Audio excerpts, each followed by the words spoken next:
Hey, welcome back to Shop Talk Tuesday. Hi, I'm Justin from Anoa Guy Bicycles, and yes, we're hanging in my garage.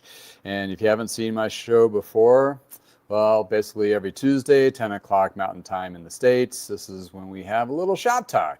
And the format is basically pretty simple because I'm a bike mechanic trying to do YouTube. So, hey, I have a library of videos, been on YouTube for several years. And hey, I'm just, enjoying this added community bonus to engage with you, either an avid cyclist or bike mechanic or bike shop owner. Yes, I am a shop owner in Colorado under I Know a Guy Bicycles. So you can find me at iknowaguybicycles.com.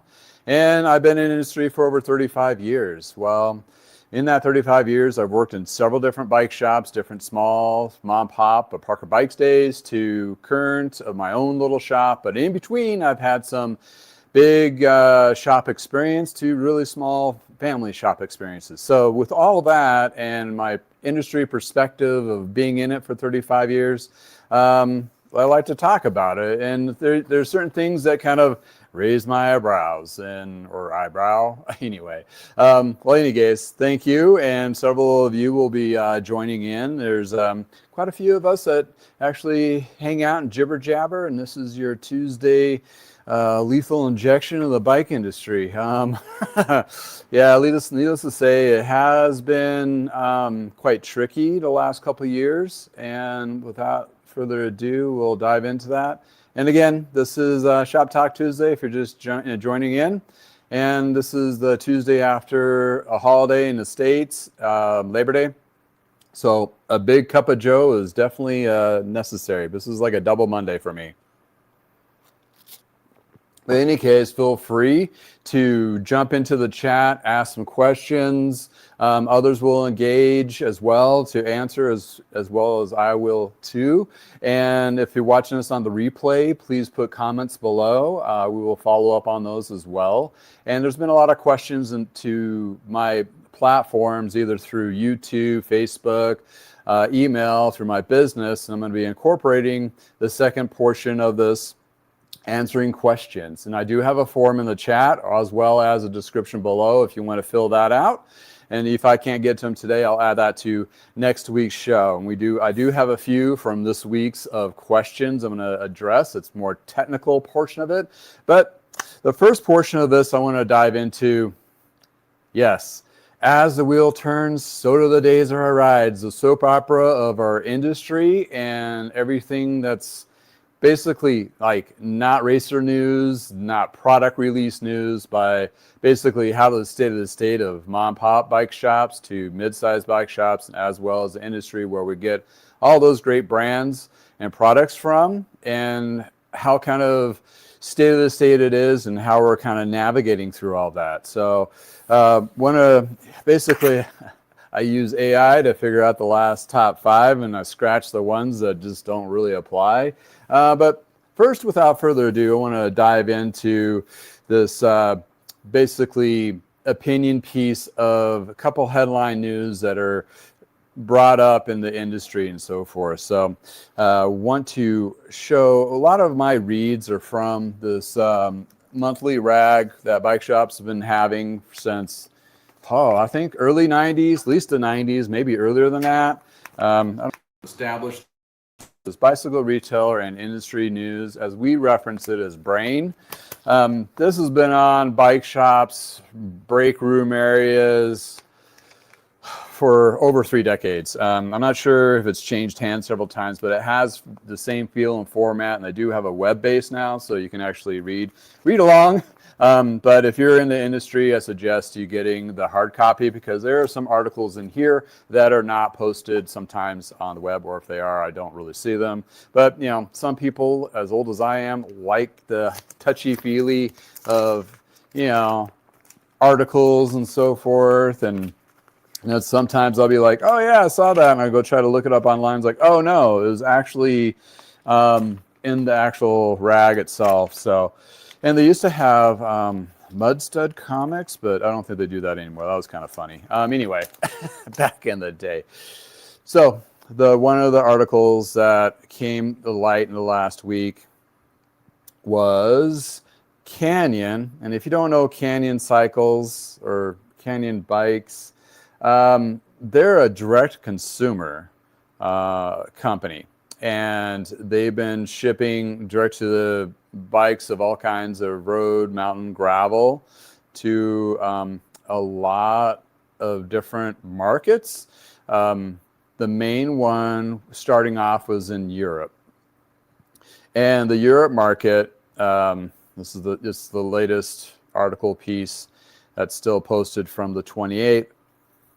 And if you don't know Canyon, Canyons, they homed in the ability of shipping direct to the customer's house and scared the pants off of Trek and Specialized back in the day. Because they were not doing that at that time, and they were bringing in price points a little bit cheaper than them, as well as good quality. And it's a German-based company.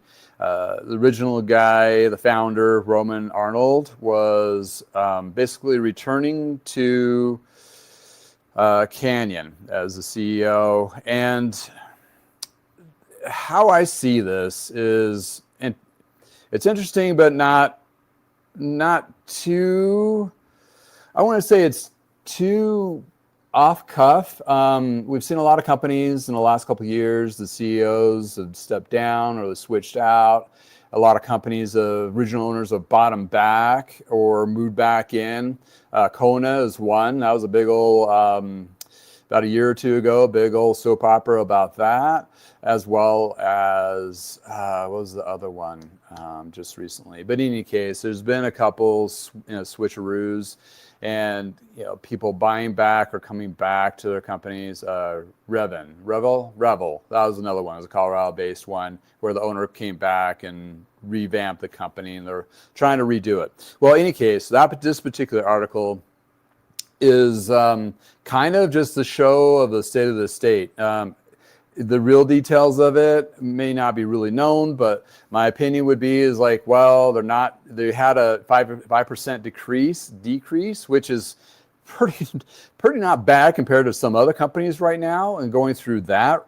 So when you're looking at that piece of it, the CEO moving back into the company, basically he's not able to pull his salary or parachute salary anymore, and the company's in trouble. So it needs to kind of streamline. Any state of change, economics, in the United States or globally, there's disruption, and disruption either in stocks or what have you. And we'll talk about another company here in a second that's driven by stocks or has stocks in the United States market. And, if a company has bad turn on their stock market rev, it doesn't show good. Therefore, to help boost the confidence of their stockholders, they lay off people or do some pretty big changes. It's kind of like a crap lever for them. Well, this is more of the same. It might be some other pieces to the details of this per se, but it's pretty par for the course. And Canyon, they're pretty big volume, and they've been shipping in the United States for several years now, and developed partnerships with REI for those particular warranties and service and that. And they've had some shops totally hate them, will not work on the bikes, and you have some shops that are like working with Canyon to take care of any recalls, like any other big business recalls and so forth. So the article here basically goes a little bit more of a history of the founder CEO coming back. So anyway, that's one of the things that we've been seeing changing. And a lot of founders, like example, Kona bought back their company. Revel did the same.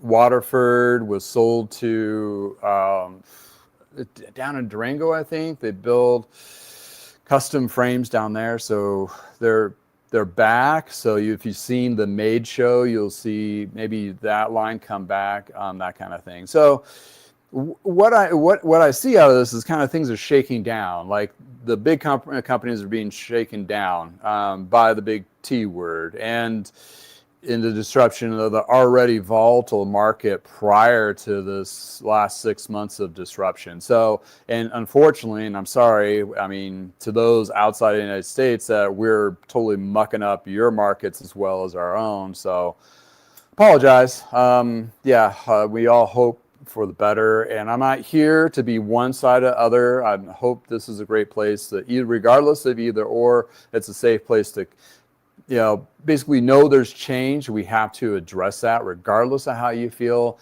And we're a cycling community, so we try to move forward for the love of cycles. By goodness gracious. But in any case, that was one of the interesting articles that came about. And I wanted to bring that to light. It's it's a decent read. Also, it's in Brain. I'll put after this, I'll put a link in the description below to this particular article, and it is painful. And a lot of companies are having a really hard time, and some are doing better than others. And here's a little bit of I want to say something great, but it's interesting.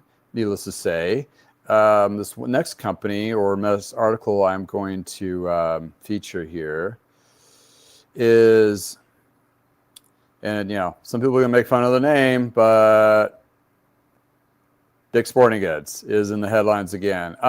Dick's Sporting Goods is a traded on stock company. They are a chain store in the United States.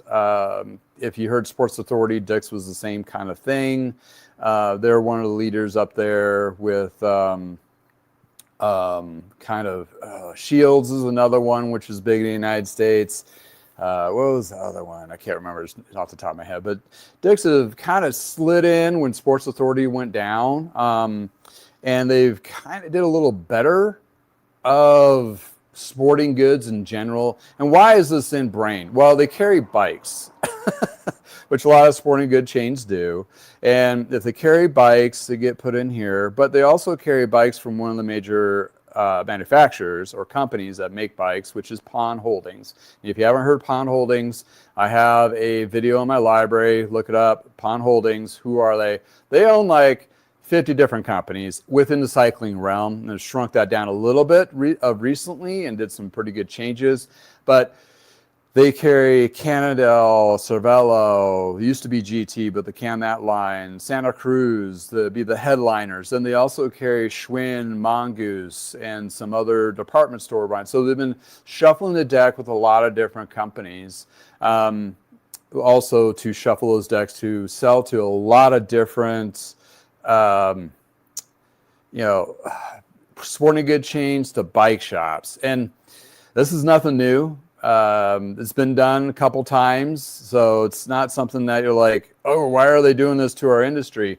Well, Trek did something similar to that, but on a different scale, mainly for sporting good or bike shops, independent bike shops. And basically they bought different lines, Le Mans, Klein, Bontrager, and shuffle them into bike markets where they had different dealers and so forth fitting in different parts. Well, Pon is kind of the other conglomerate of, I forget what the company was called, but they had Schwinn initially, investment companies basically. They picked up Mongoose and Schwinn and GT, and they just did different things with the market.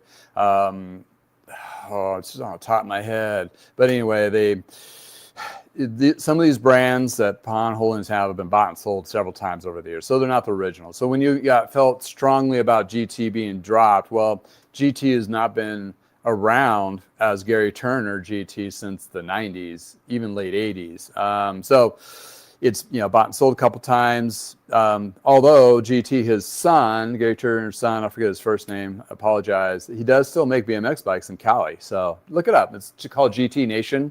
Check it out. It's kind of cool seeing if you're into BMX and revamping the old life of that kind of thing. So, but going into, just give you a backstory, and that's a long backstory, of actual Dick's Sporting Goods having a second good quarter. They've had several good quarters during this whole disruptive time. This is 5% up and 8% in revenue increase or something of that nature. That is spectacular. Reason being is that's, they're showing somebody's doing something and people are buying the products, and it's not all Walmart or Target, and even though Target's having a hard time, and also upon holding sales to Target and Walmart. The other one in the United States is Kent International, or no, imports, Kent Import, I don't know. They sell as well too, and they also had a couple big lines.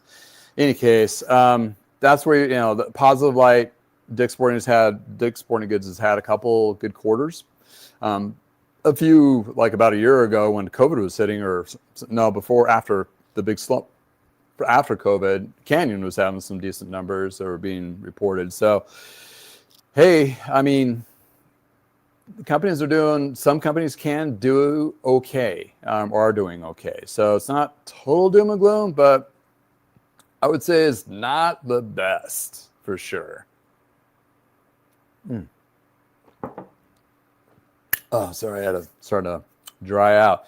All right, let's see who's jumped in our chat, who's joined us today. Forbin Colossus, thank you for joining in.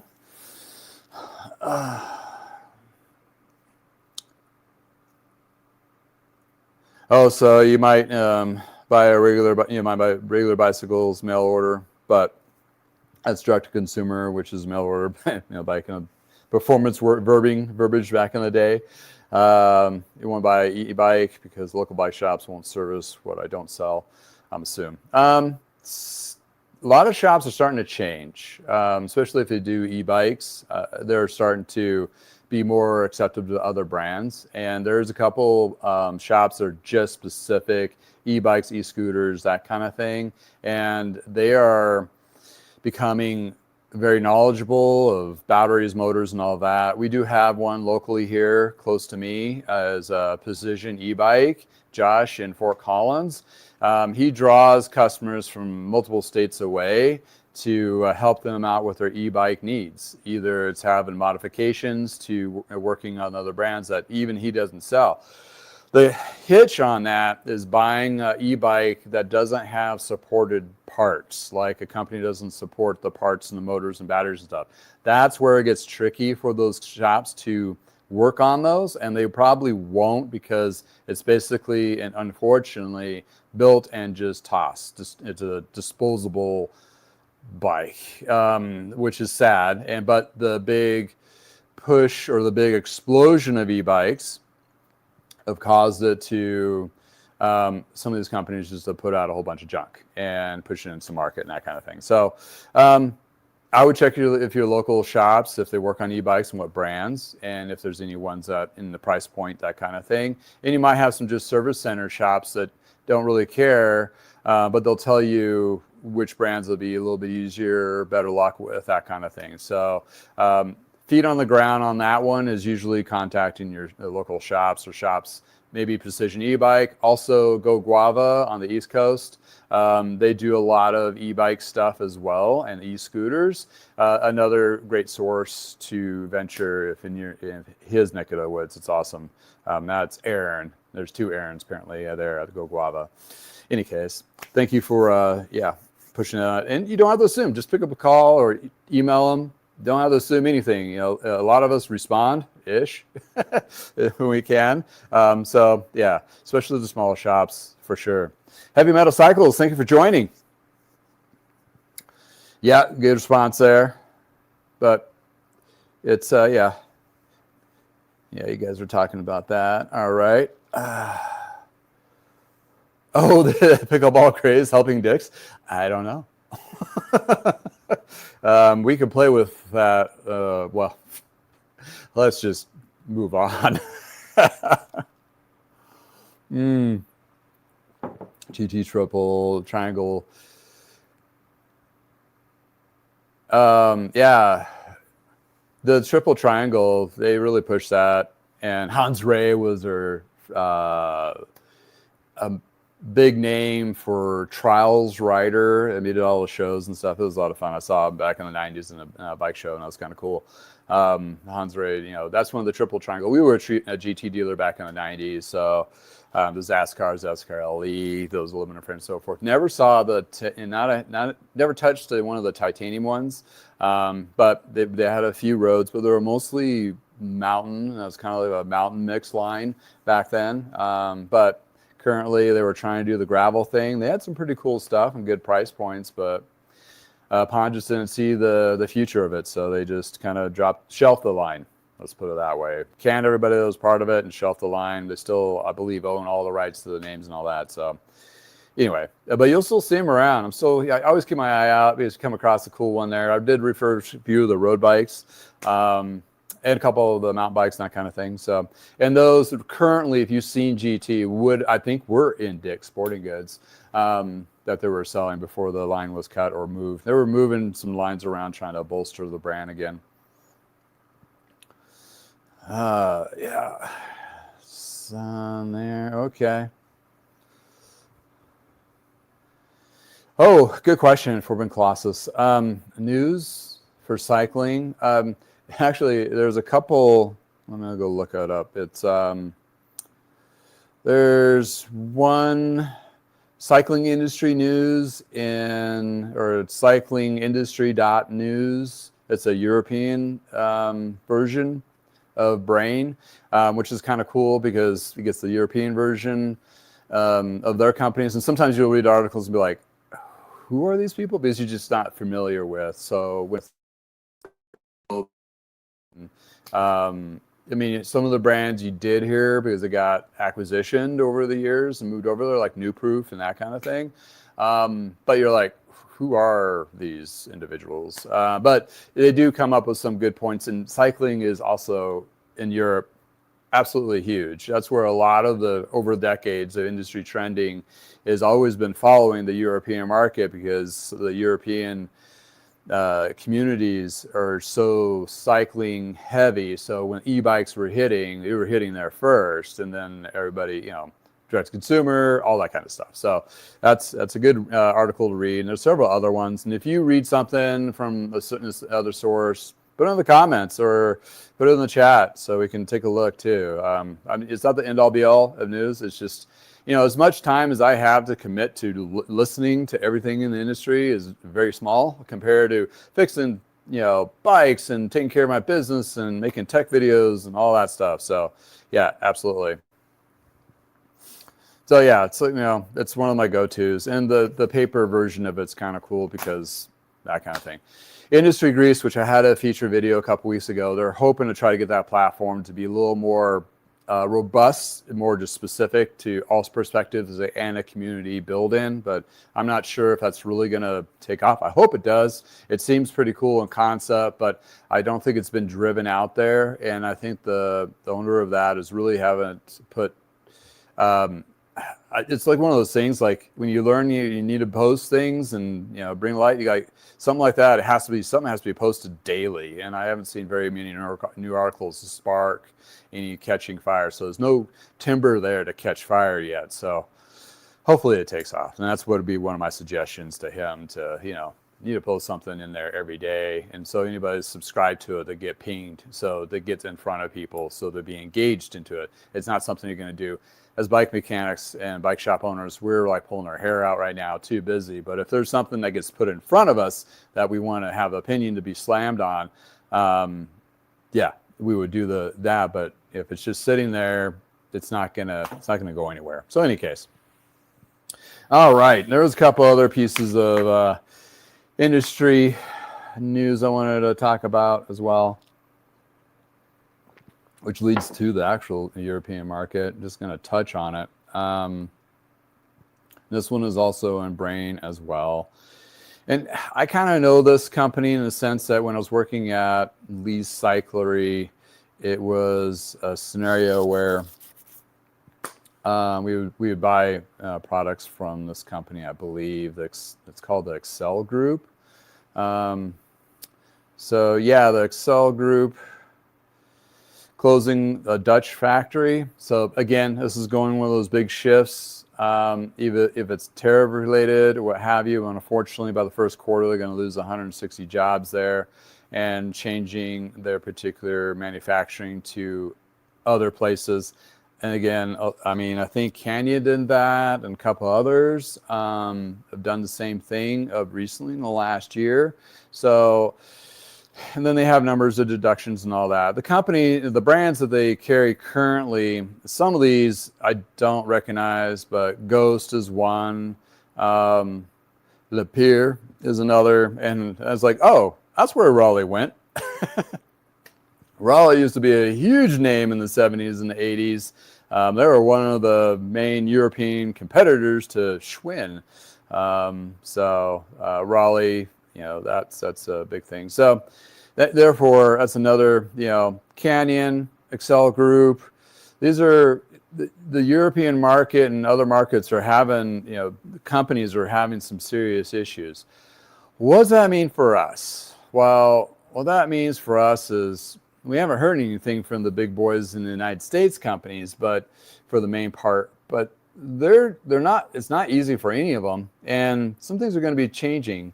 And through my buddy, John Bradley's like, this is so disruptive right now. Something's going to happen to one of them pretty drastically, either get bought, sold, go under, because it's very volatile right now. It depends how deep pockets and investors are still around and feel confident they're going to wade through this disruption. But in any case, that's what we're kind of faced with for sure on that. Resolve, thank you for joining us. What long-term impacts do you see private equity having as it's a bug, buys unlegacy brands and looks to turn a short-term profit over long-term stability? So that's a good question. According to John Bradley, a buddy of mine, he worked in industry for over 50 years, and he's worked for some of these companies, been acquisitioned by investment companies. Schwinn was one, Durrell, I think it was the company, or one of the companies that bought several brands. They only keep them for a couple of years, turn them and burn them. Basically, they bolster the lines, make them look good, get a whole bunch of new dealers, what have you, and bring some price points, and then they sell them.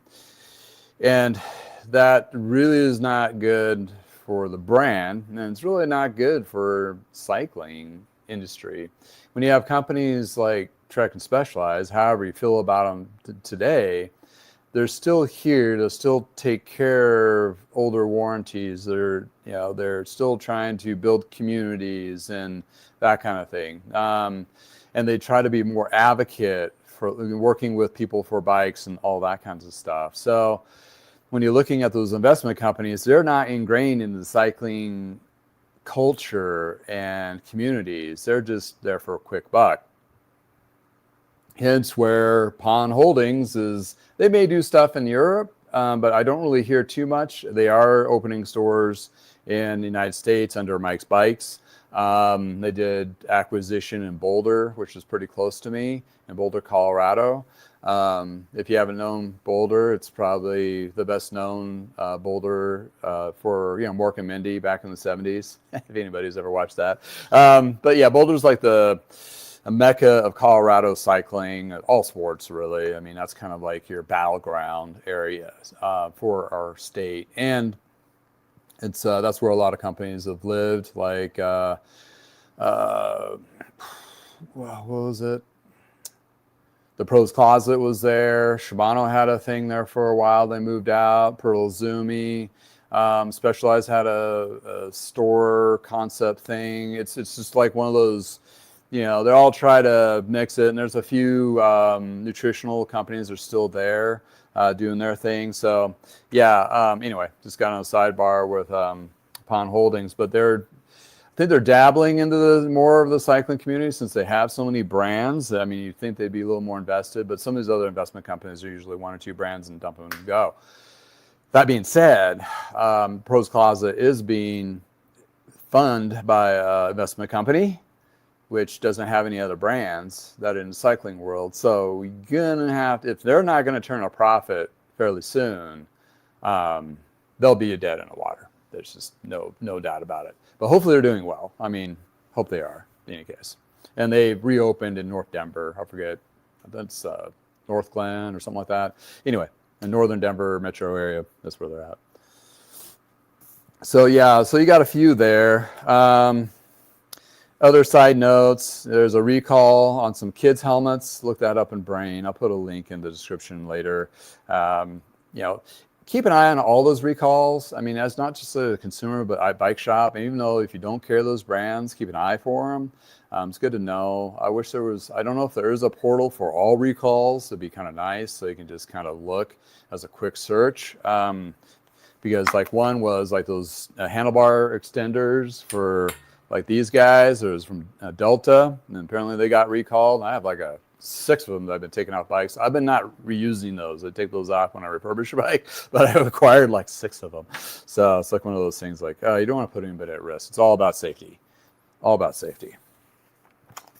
And actually, I should probably, that's the first part. And the second part of the topic before going into questions, which are going to be more technical show and tell stuff. So I'll be not sitting.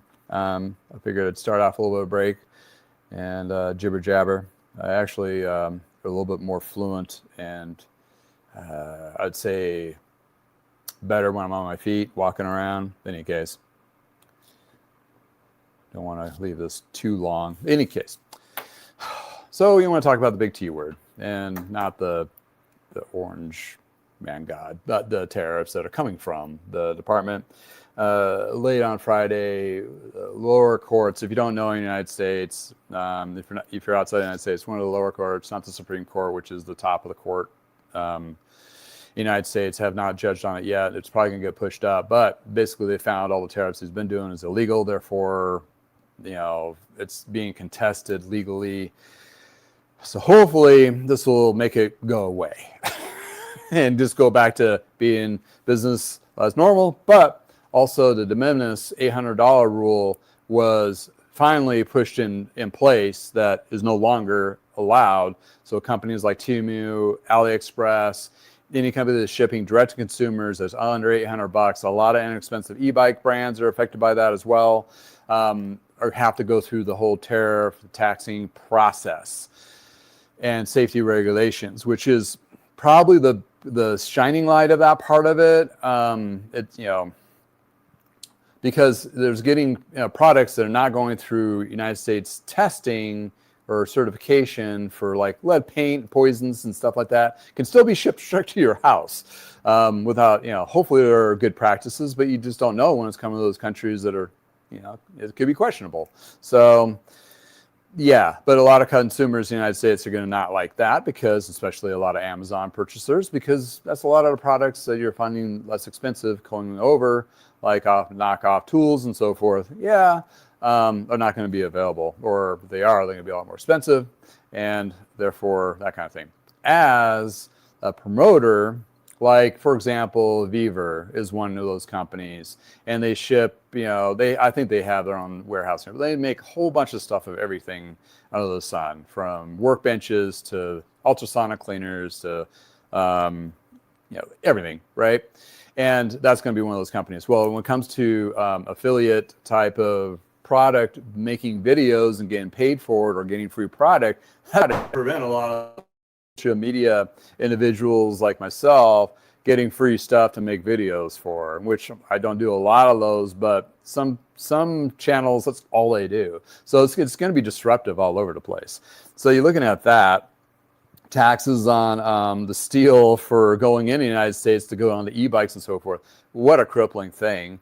The de minimis, like I talked about before, loopholes being cut, closed, and the triple effect is crazy. I mean, DHL is not going to ship to us for certain things.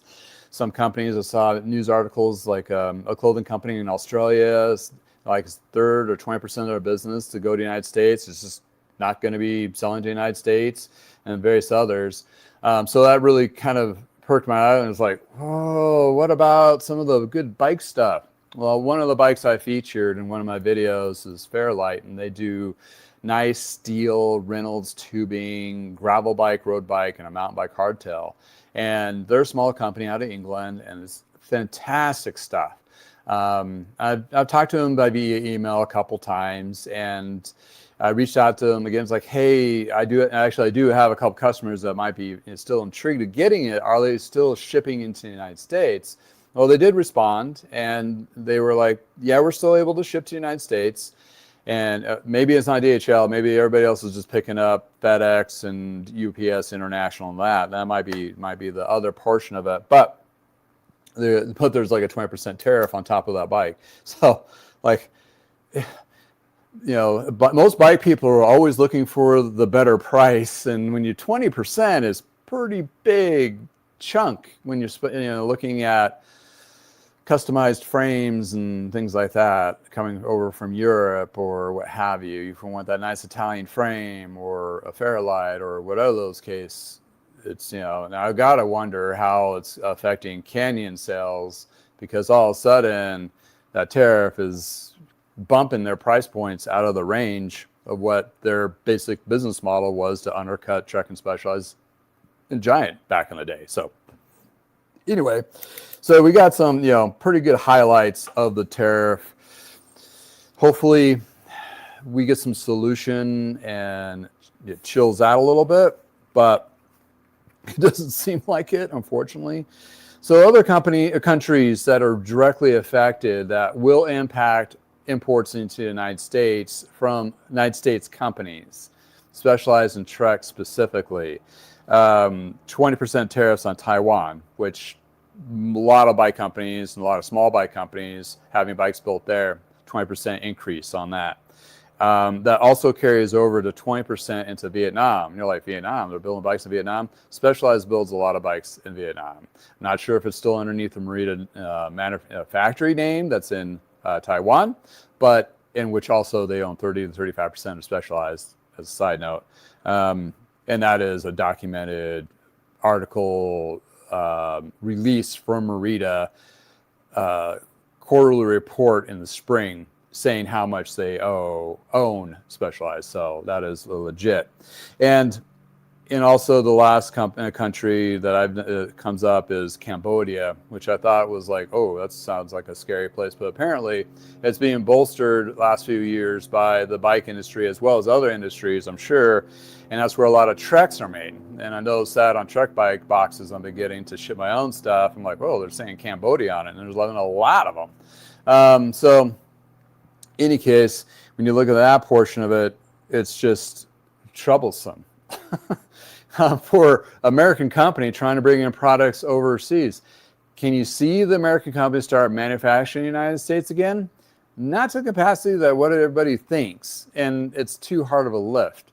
And for a short-term problem, which could be short-term, maybe long-term, who knows, but it's too volatile and too schizophrenic right now to make any of those decisions for like Trek or Specialized to be manufacturing. They may do assembly the United States, but they're not going to do a full-blown manufacturing from end to end on a bike, because most of the bikes are not end to end made by any of those manufacturers.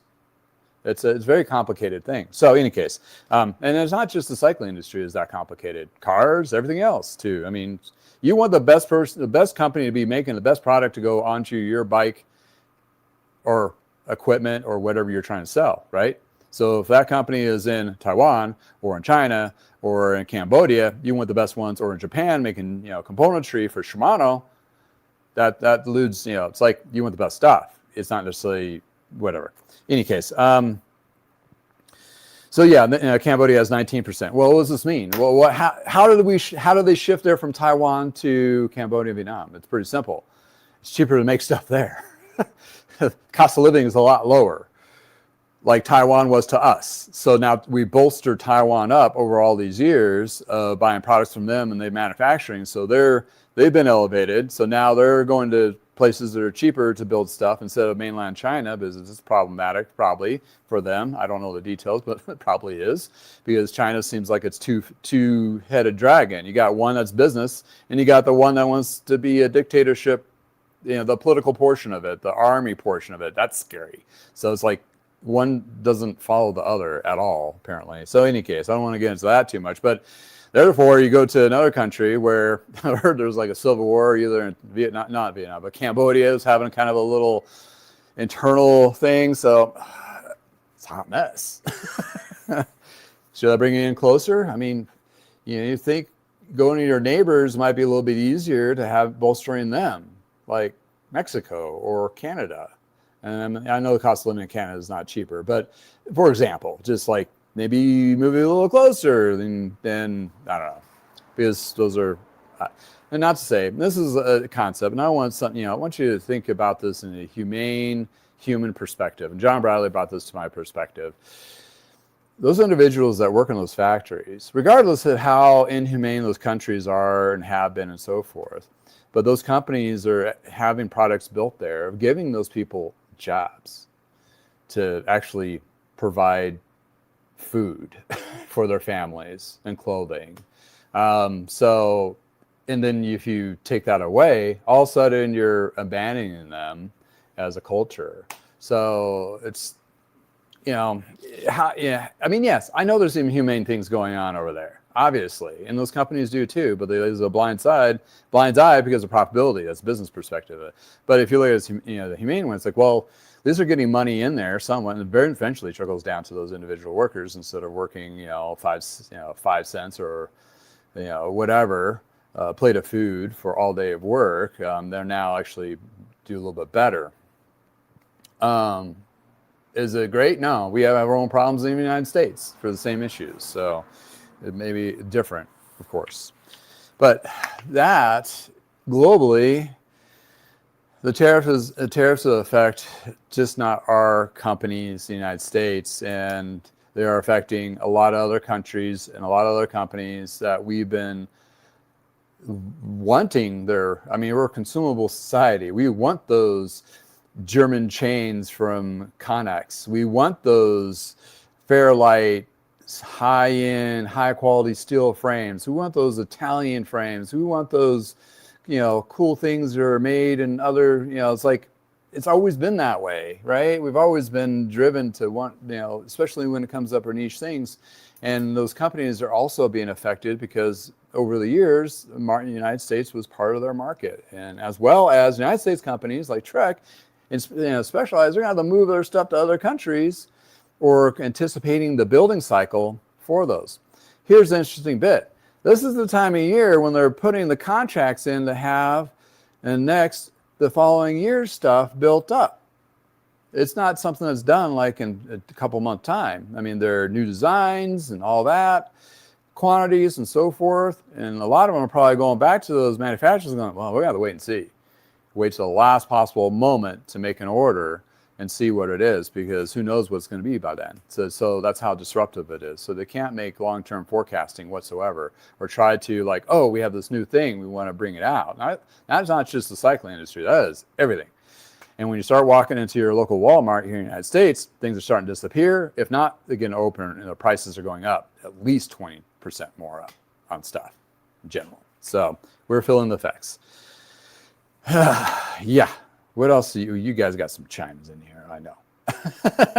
Precision e-bike. Yeah, I know Josh over there is really in tune with the tariffs, and he sees it within his industry because it's all e-bikes. 154% on e-bikes from Asia. That is just, it's a crime to us. It is a tax on us. It's just, that's, how it's absorbed. Some of it's absorbed by the companies, but then it's absorbed the rest of it by us. It has to, or the company doesn't work.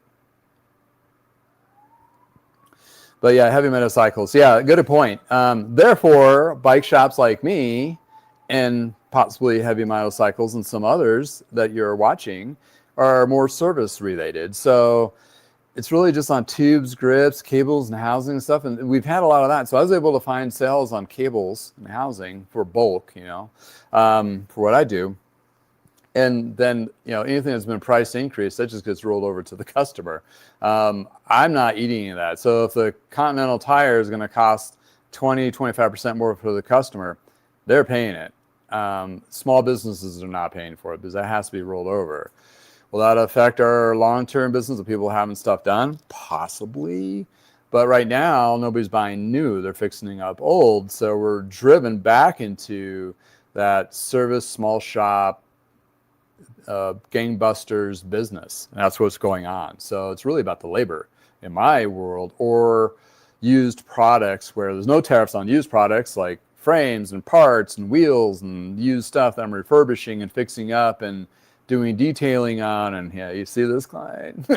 it's the one on the next on the chopping block and videos we made. But, you know, but when it really hurts is those shops that are selling mostly new stuff or have to get parts and so forth. Like I'm sure Josh is like cringes when he has to get switches or batteries or whatever shipped over right now, because like it's like a way more than it was just a few weeks ago. I mean, it's problematic. And then when you're telling that customer it's going to cost you X more, but I'm not saying the small businesses are doing this, but when you're looking at some other businesses that sell products, and it's not necessarily in the cycling industry, but some of them just raise their prices anyway because they thought they could. How much, that's just kind of, they're taking advantage of it. Some of them are, for sure. Let's see. Catch up on some chat here. Forbidden Colossal. Let's see here.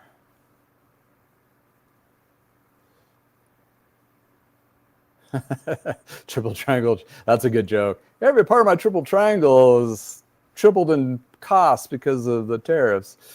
Oh, the TTT. Oh, the triple T. Yeah, if you don't know, that's parts manufacturer. Sold my sorrel to the company store. Yeah. What was that? I forget which singer was that. I'm sure you'll let me know. Always getting better. China is moving forward fast. Taiwan is amazing with family-owned businesses. Shashween is always more advanced anywhere else here in the States. Interesting. So yeah, the Josh at Silka, he was all, when the first tariff, and he was very vocal. He has a video about it. I mean, he may have pulled it by now, but I don't know. It's like all been out of shape is they had this little micro pump coming out, and they couldn't bring it in the United States because it would have like quadrupled the price from China. And they're like, they're the best ones to make this. Period. And then, regardless, and that's where it goes to the parts being manufactured by the best place, and then sometimes you worry about the price points. And Silka's always been known for expensive stuff, but it's usually really nice stuff, and they take care of it too. In any case, yeah. Thanks for chiming in, appreciate it.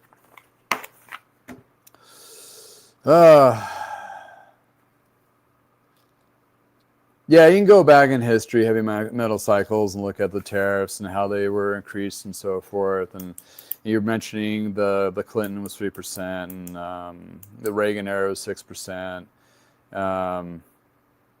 But they did a tariff thing during not Biden, but it was in the 90s. Is under the Democrat Clinton. Trying to blank. See, I don't memorize all these. But what was interesting about that is that was on the tariff part of it. I'm sorry. When they're doing any changes to government contracts and government facility, all the government related jobs, they did a study on all of them through Congress and all this to do any of those changes. That was the other hand-on-hand disruption here amongst all other things that are going on. So that was more of the correct way of doing it. And the tariffs are supposed to be without, instead of emergency, which is self-made. But anyway, whatever your opinion is, it should have gone through Congress for any of those changes. And they could be leveraged to be beneficial, of course, but this is just so disruptive. None of the companies know what the hell is going on. Left hand to the right, prices are going up, they go down, don't know what to do with it, don't know what to order, don't know what to bring in. It's problematic for everybody. So anywho, all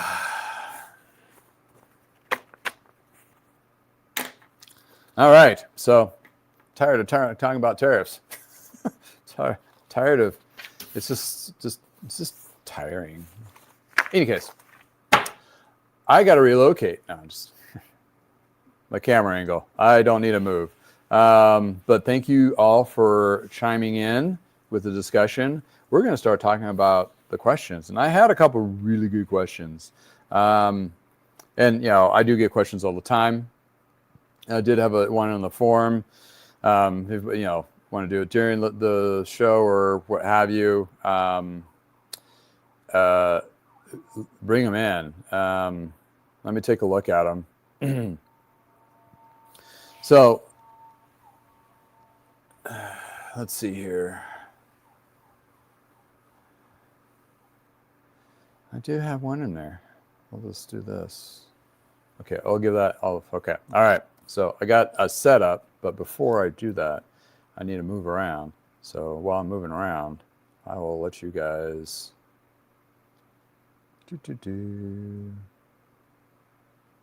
listen to this. A whole bunch of bike stuff, and you just need to get rid of it. No longer needs to be in your garage, needs to be in somebody else's garage, and actually, hey, maybe being used.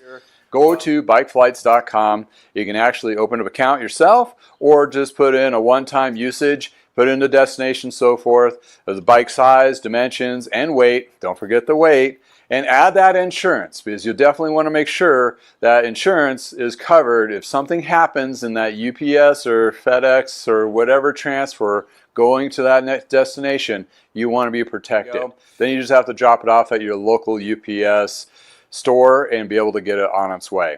And again, I have shipped bikes, parts, wheels, and frames for decades now. And Bike Flights is sure enough one of the best directions to go. All righty. Don't want to have you guys go through the whole earthquake mode here. Give you something to look at.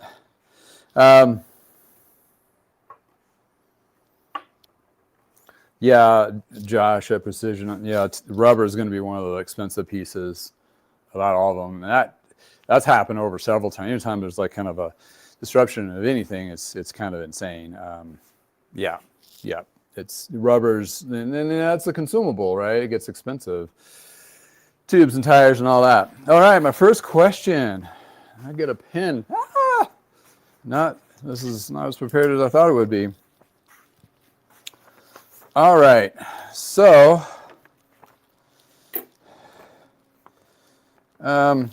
interesting bit. Who remembers Flight Deck? Flight Deck computers. I actually have one here. It is, I got actually the harness and everything. So I had somebody here that was interested in the Flight Deck one. This is the 65. Oh shoot, where did the number go? There's a part number on this guy somewhere. Or did it wear off? But there was like two different models of this. And if you don't know what Flight Deck computers are, they were actually integrated into the shifters. The Shimano shifters was really kind of cool and ish. So if you got any of these older shifters from like 105 Ultegra, late 90s, early 2000s, you'll notice there was like a little button on the shifter itself, like a little, let's see if I can get, they're like a little bump out. And the first ones that came out were two little buttons on one. And then they made another iteration of the second one with two buttons, which this is the, oh, there it is. The SC 6500, which is the two button one, which on the harness here is this two button piece that screws in, and there's a back plate on here that needs to be replaced, and then there's a connection on it. You're talking about over 20 years old componentry, so the likelihood, there's a high level of fail rate of not working, the shifters, connections are not working right, or what have you.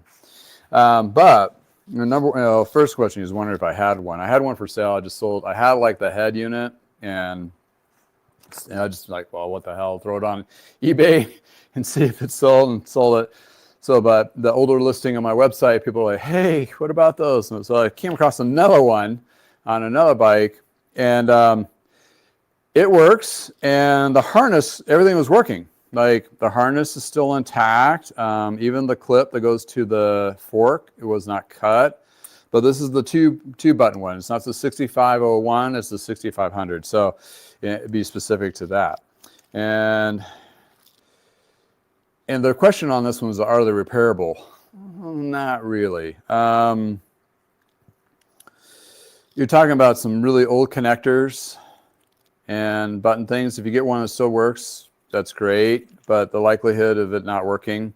And the two buttons also have the two buttons on the back, which is kind of cool, of the computer head itself. So you can kind of cycle through the, the things. And what was cool, it was the first computer that showed you your gear, putting your gear range on there and did all that stuff and so forth. But yeah, and the guy I got the bike from, he also printed off a copy of the original old manual. So I'll be listing this at some point with some extra screws, but I figured that's a pretty good question. It's like, yeah, I do have one, just haven't listed it yet, but I don't know if it's the one that you're looking for, because they made a couple different ones. But this particular one does all attack. Even had the original magnet sensor and all that. So it's one of those bikes that were built up and just sat in the garage for the last 2 decades, that kind of thing. So that's what we got there. So yeah, so the harness, I think you can use the same computer, but you'll have to get the different harness if you want to do the 2 buttons, because they put a button on each shifter versus the one that had 2 buttons on one shifter.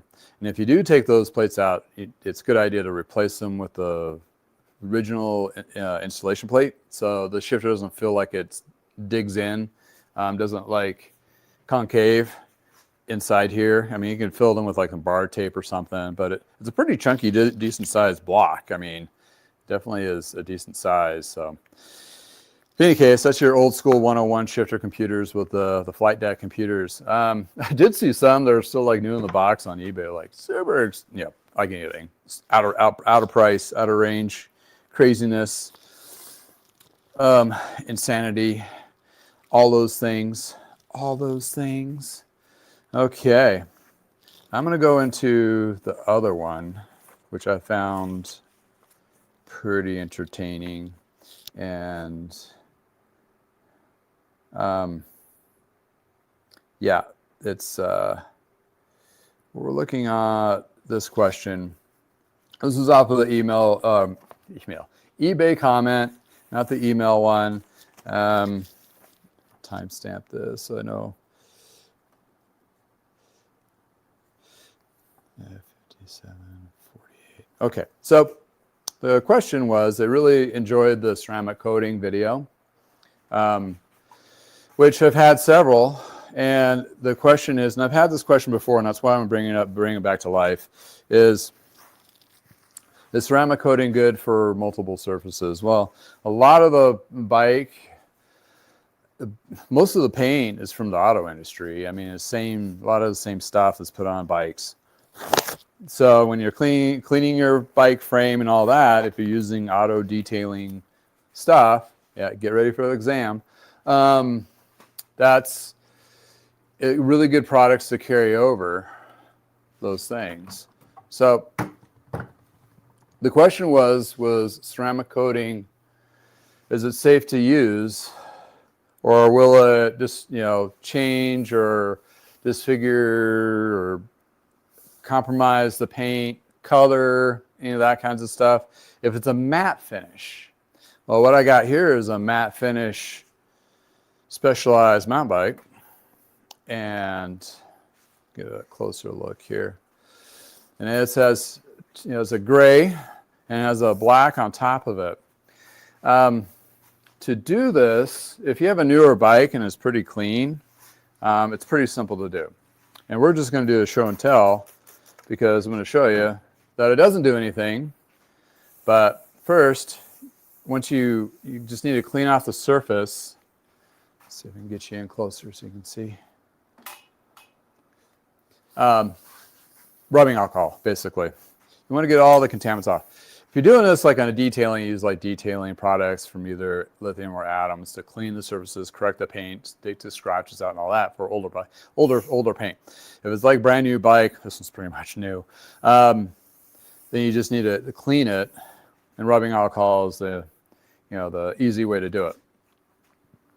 How ceramic slam and a lot of products work is sometimes they on the cars, you spray it onto the car. But with the ceramic slam and various other products, I don't suggest spraying anything onto the bike.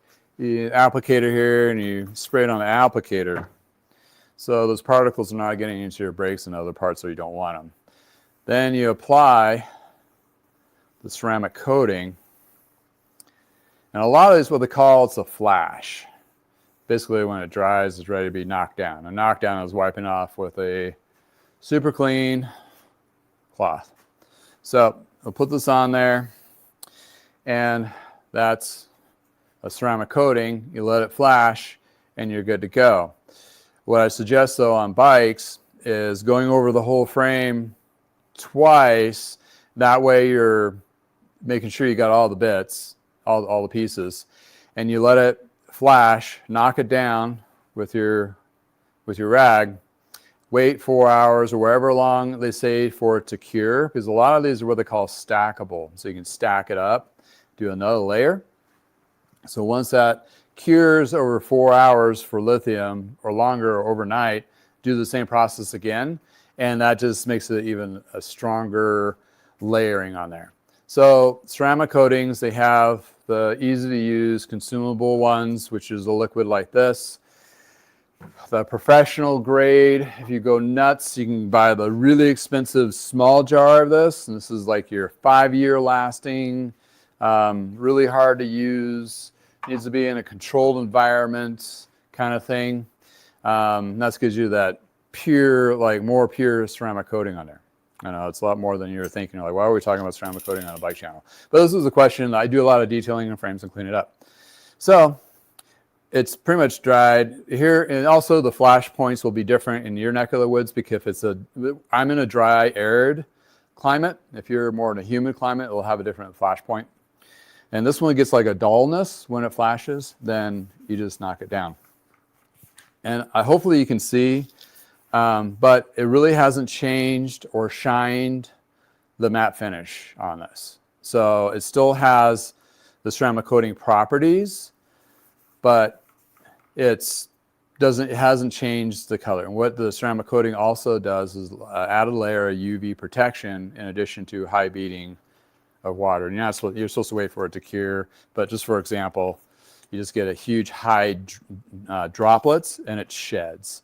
It doesn't do that. And when you look on a car, when you do that, it's like a big sheet. And then when you do the ceramic coating, it beads up and falls right off. That's the concept, is all that gunk and dirt and grime that you get on your rides falls off your bike. That's the benefit. That's probably one of the bigger benefits of ceramic coating on the bike. Is just a lot easier to clean after those big mucky rides. Also, the added protection of UV and makes it super slick.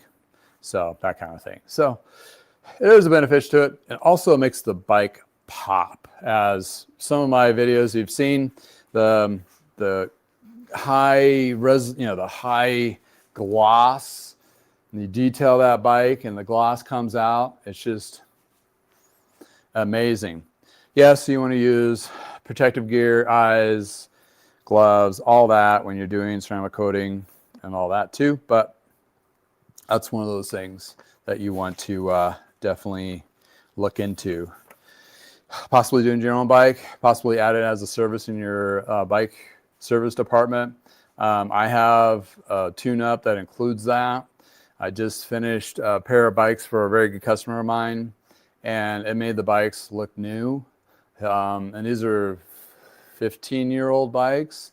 We did a whole bunch of part swaps and all that, but it made the bikes just pop. And he's now like every bike from here, you're doing that to it. And I've had a couple gravel riders. They have some are newer and some are older bikes that I did that treatment to, detailing and ceramic coating. And they first bad ride of mucky muck, bad rain, dirt, whatever, and they went to clean their bike, they'd text me like, this stuff is amazing. It just shredded off, just came right off the bike, made it a lot easier to clean. So it's out there. There's some companies trying to leverage that. Muck Off is one. They have a ceramic coating. Silka has another, but it's kind of a half-ass trying to market it.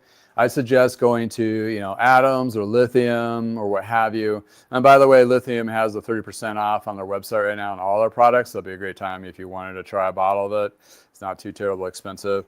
I would suggest that because it's carried over from the Labor Day weekend sale. I think it's still active. Let me check their website. And I do have a link in the description. Still showing 30% on their products. And that's ceramic coating. And they also have another product called Color Crush, which is after you do the ceramic coating, then you use this to refresh if you feel like you cleaned the bike and you need to refresh it, this is what you use to refresh it. It has a little bit of ceramic properties in it. It's also safe to use on ceramic coatings. So there you go. There's your ceramic coating 101. If you wanted it or not, you got it.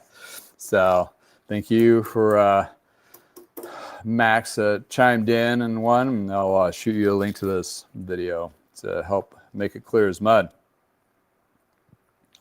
All right, on to the next question. This is a good one. Well, they're all good questions, right? So recently picked up a bike, same as this, referencing a video of mine. It's really light blue. The question is, and the stem replacement.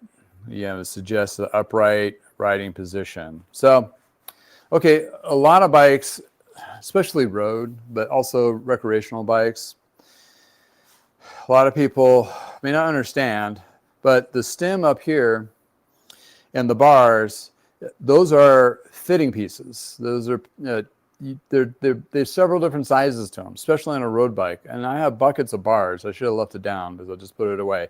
Of handlebars, these things. And it's a fitting piece. And also I have a pile of stems. So for road, you got a bar, and then you got stems, and you're looking on eBay or whatever, and there's a laundry list of different sizes and shapes and colors and widths and all that. You almost have to become a professional fitter to figure out what the hell is going to work on your own bike. But to try to make it a little bit easier to understand is, well, this adjusts your up and down and out angle. It's a stem. And the stem, well, most of the newer bikes is 1 1/8 inch, but old schools are 1 inch. And then you get in the weird world of quill stems, which is a 1 inch quill, which we're not going to get into that today. This is more your traditional today's standard. And they do have modification pieces to modify a quill to the style. So you have more options to choose from. And this is an aggressive stem. It's really, the degree on it's really high up. And the length on this is 100, 120. And what they mean by that is the measurement of the center point here to the center point of the bar, center point of the stem yoke, what have you, if you want to call it. And that's going to determine how far your reach is up and back. So a lot of stems go up for getting older and a little bit further out if you're longer torso, or shorter if you want to be sitting more upright. That changes your TP position on the bars. So you go up and down, out, that kind of thing. That's going to directly affect your neck, back, and all that. Professional fitters, that's really the only way you're going to go to get the right one right out of the box. But you have, you can try, and if you have a bike that fits you really well and you want to mimic that, then you do those measurements and you figure out what stem that you need to switch out. That's one part of the solution. The other one is the width of the bar. And then road or mountain alike, there's different widths to them. And for road, it's usually kind of your shoulder width fits it. And it's like my shoulder width, I'm a 42 centimeter, which is the center to center on the bars. They go to 44, go down to 38. And, if you're skinnier, smaller rider, it goes to smaller and it gets wider. I always err on going a little bit wider instead of a little narrower. What that does is squishes your arms in and out. So by switching this part out. So it might be a combination. I know he was only talking about really specifically the stem, but the bars might be something you consider. How they spec these as OEM is according to the size of the bike. So smaller bikes had shorter stems and narrower bars. And as when they got bigger to the bigger sizes, XXL or 62 centimeter or 64 centimeter, the bars got wider and the stem goes out there. So trying to make a more of a retro fit-ish, but that doesn't fit everybody. So sometimes out of the box, it might fit you just fine. When you get older, you may need to change those a little bit because your body changes over time. So those are the two like huge fitting pieces that the industry has capitalized on this by doing professional fitters, services, and so forth. There is a level of necessary need for that. But there is a lot, and once you figure out or talk to your local mechanic, if you don't know exactly, you can ask them what sizes on a bike, and they'll tell you. They'll be able to look at it visually and go, oh, that's a 138 stem bar size to fit this stem. What you have on here is 110. And sometimes they have measurements already on them, but then you can determine if you want to go a little bit wider or shorter. And there's a lot of extra parts and bits out there that are used that you don't have to buy all new. Keep in mind, mountain bikes are a little bit easier to take the stuff off. Road bikes is a colossal pain in the butt because when you're switching the bar out anyway, it's bar wrap. A lot of people don't know how to wrap bars and that kind of thing. So, and shifting the shifter positions and all that could be a very big thing. Going back to our flight deck computer shifter, at different angles here that you need to keep in mind as well. So that's all part of that fit realm. It needs to be mindful. So get measurements first, measure it from another bike, all that, because even though you put different bar on there that might fit you correctly, but if you don't put the adjustments like correctly, it's going to feel just as bad and you're going to be very frustrated. So there's a lot to it. And again, yes, those fittings in a lot of professional settings are 200 to 300, 350. But if you're an avid cyclist, really want to get that bike, if you have some medical issues to be addressed, that's a good way to go, possibly, to help you out.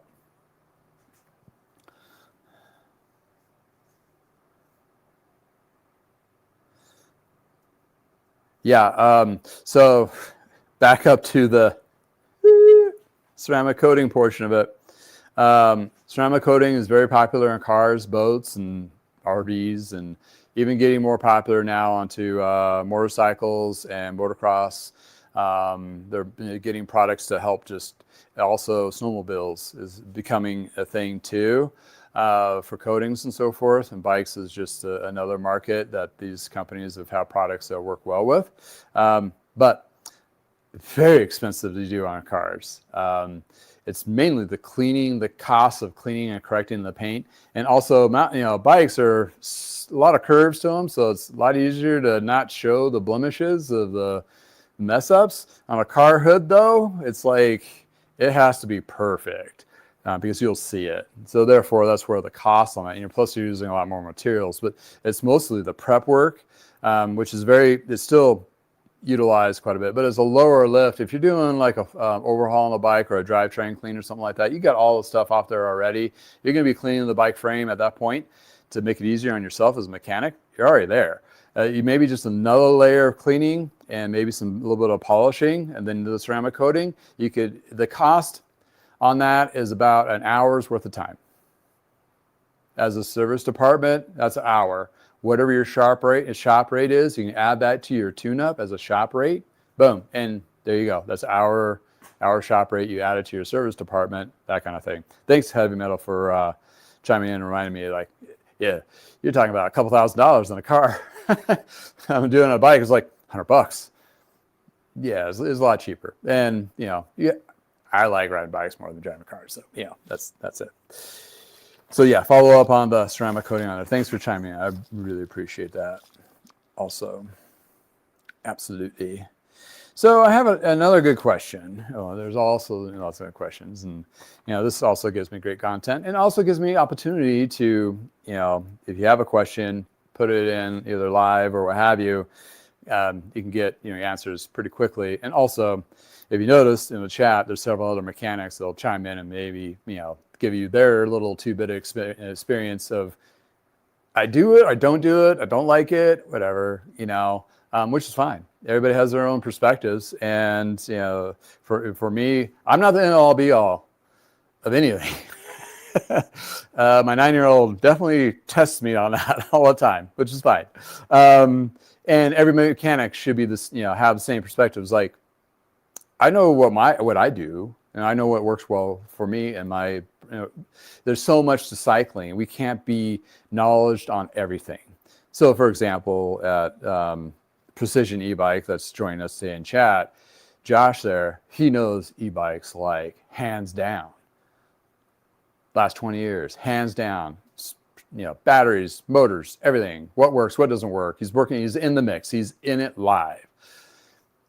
For me, you give me an e-motor, I'm like, I don't know what the brand that is, really. I might, because I know how to read, but I wouldn't know what to do with it, really, because I haven't had the training, and nor do I'm exposed to it on a daily basis.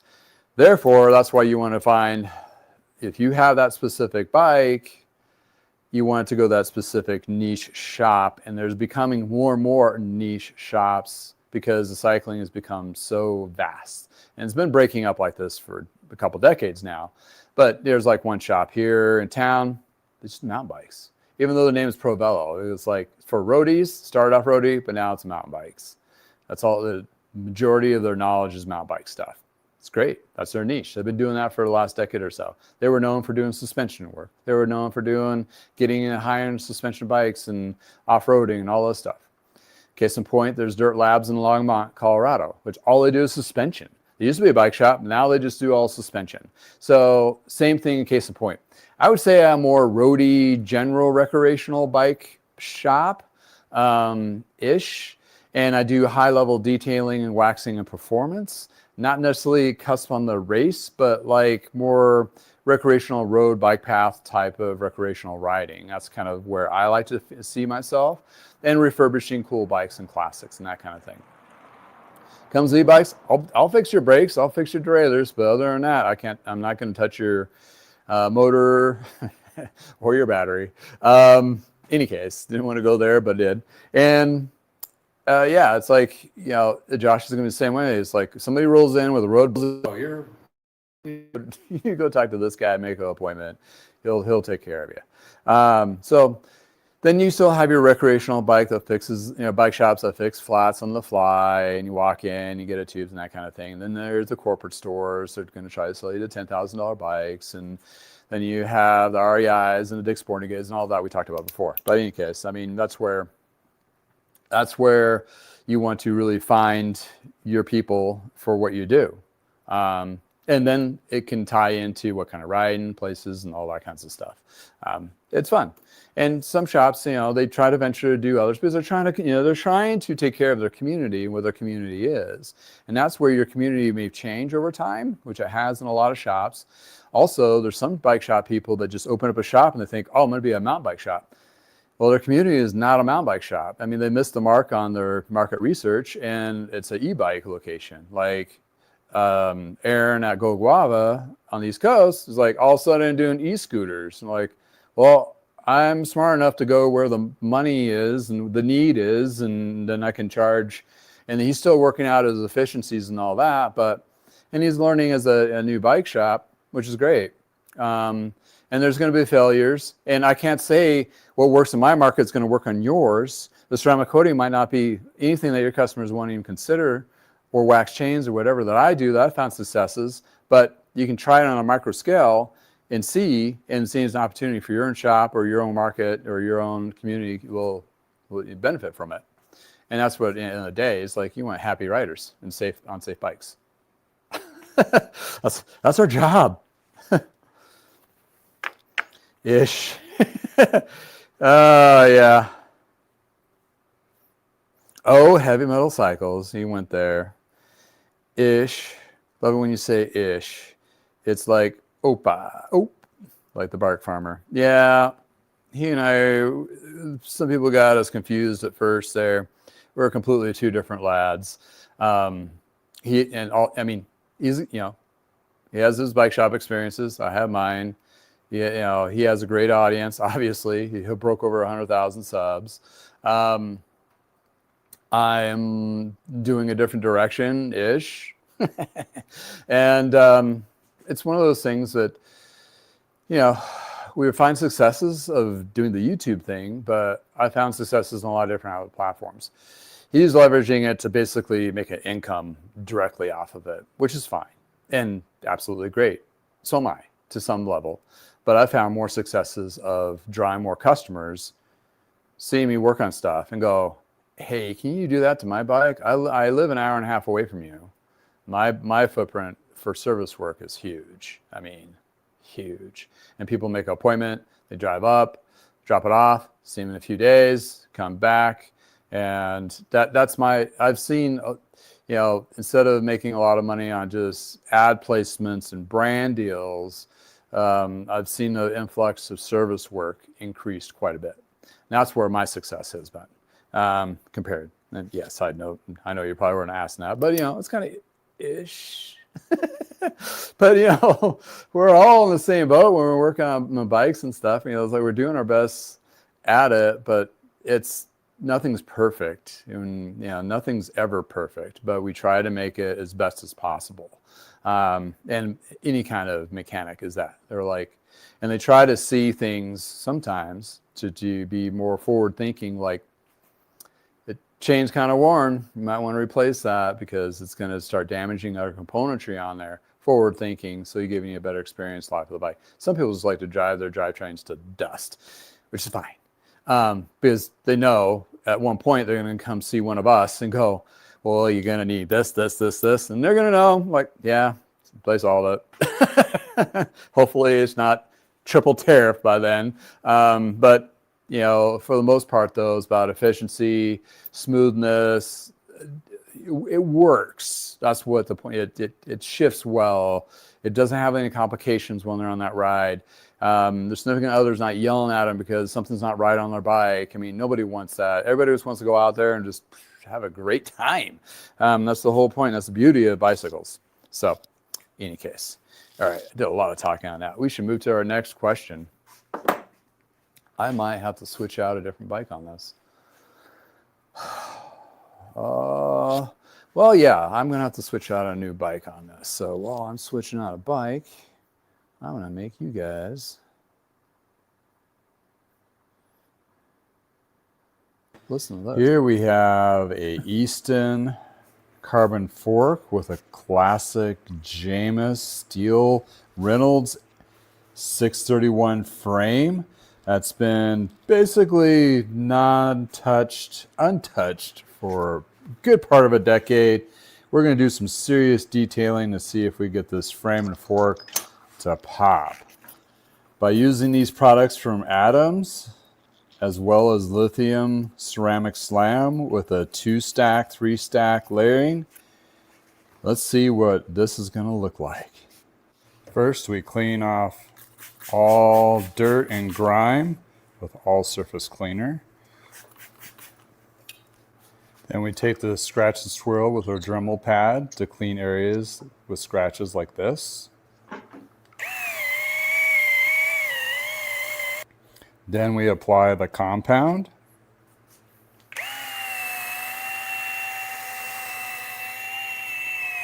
Then we apply the Adams polish.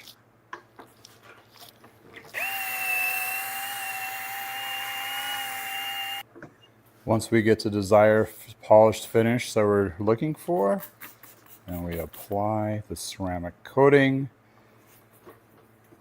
Coat the frame once and twice and let it sit for 4 hours, and check out this miraculous shine after the knockdown of the second stack. Here we have it, the final results of 2 stacked lithium ceramic coating. So looking at the deep candy-like coating of the clear coat that brought this frame back to life and to its original or better and new condition. I do this to all my frames that I resell. So yeah, check it out. Yeah, I should have played that beforehand, right? But before I went into the ceramic coating. Okay, this question is really a tech question. This some people have been in the shops for the last 10 years. I mean, you probably know this, but it's always a good refresher. And you've probably worked on it, especially if you've been in the service, for a while. You definitely have probably did a couple of these conversions. And I want to thank John for sending me an email on this one. This one came in an email. And he basically bought himself a used bike, a new Specialized Allay 2011. And 2011s he has a 9-speed on it. So if it's a 9-speed 2011, it's probably a Tigra, I would assume. Because at that particular point, the 105 in Ultegra was a 10-speed. And he's just wondering, to make it a 10 or 11 speed, with what recommendations Shimano cranks. And he was talking about a Shimano crank, which was Ultegra used set I had, which is a triple, or maybe it was a double, it doesn't matter, but it was a 9-speed, would be appropriate with a particular cassette. Okay, so here is Drivetrain 101 upgrade rundown from a 9-speed system to a 10 or 11 on a period piece of 10 to 20-year-old bike, which is a plethora of them. There's a lot of them out there. This one particular one here this is a nice little gravel bike, huh? Oh, it's a cross bike from Lightspeed. Any case, nice titanium. But it has an Ultegra componentry on it. If you don't know Ultegra is the second level down in Shimano line of componentry for road. And a lot of people, you'll see a lot of these because they made the Ultegra componentry, like on that Flight Deck computer. They made the Ultegra componentry for that 9-speed for a good 6 to 7 years, spanning from late 80s to early to mid 2000s. And then they jumped to the 10-speed. Okay, so 9 speeds were typically double or triple up front, and then you have 9 gears in the back. That's the cassette, and then you have the chain and the derailleurs. Okay, and the shifters. That's what makes up the drivetrain. Componentry usually is a kit, and sometimes brakes. And this one's Canny brakes, but these are XT brakes, but they're mountain bike. So when you look at a group from Shimano or whatever bike brands, even on this particular one he was talking about, may have a little bit of a mix. They did that up in the 90s where they have an upgraded derailleur, like a Dura-Ace derailleur, neck down Ultegra 105 front derailleur. They're just trying to pinch pennies on the drivetrain because people look at the bike, all they see is the rear derailleur and saw the logo, and that's what they think it is. Not going to go here or there, but so, okay, so switching, we're going to start this from like, what do I need to switch it from a 9-speed to a 10-speed? Okay, 10-speed, let's say you're just going to be matchy-matchy. So you can go from Ultegra 9-speed to Ultegra 10-speed. Well, first you're going to have to switch out your shifter, least your back one, because this is a 9-speed and it's not going to change to a 10-speed. So you need to get at least a right shifter. This is bare bones. Right shifter for a 10-speed. The front crankset, 9 and 10 are pretty close, and a lot of aftermarket chain rings are 9-10. You can probably get away with a 9-speed older crank chain rings. I know you're going to have a few haters out there, but you can probably get away with it with a 10-speed chain. That's just the pitch width of the chain to accommodate those chain rings. And especially if it's a double, you're probably more in the okay range than a triple, but most likely you don't need to switch out your crankset. But that's going to be a trial and error depending on what you have. But what I found, these particular ones, if they're in still good conditions, that's another thing too. Sometimes when you look at these chain rings and you're like, can't really tell the wear per se because they already have different grooves and patterns to them. So it looks like they're already worn out sometimes when they're brand new. So therefore, you may still have to change out your chain rings and then get yourself some chain rings that says 910 on them. But that shouldn't need to be replaced.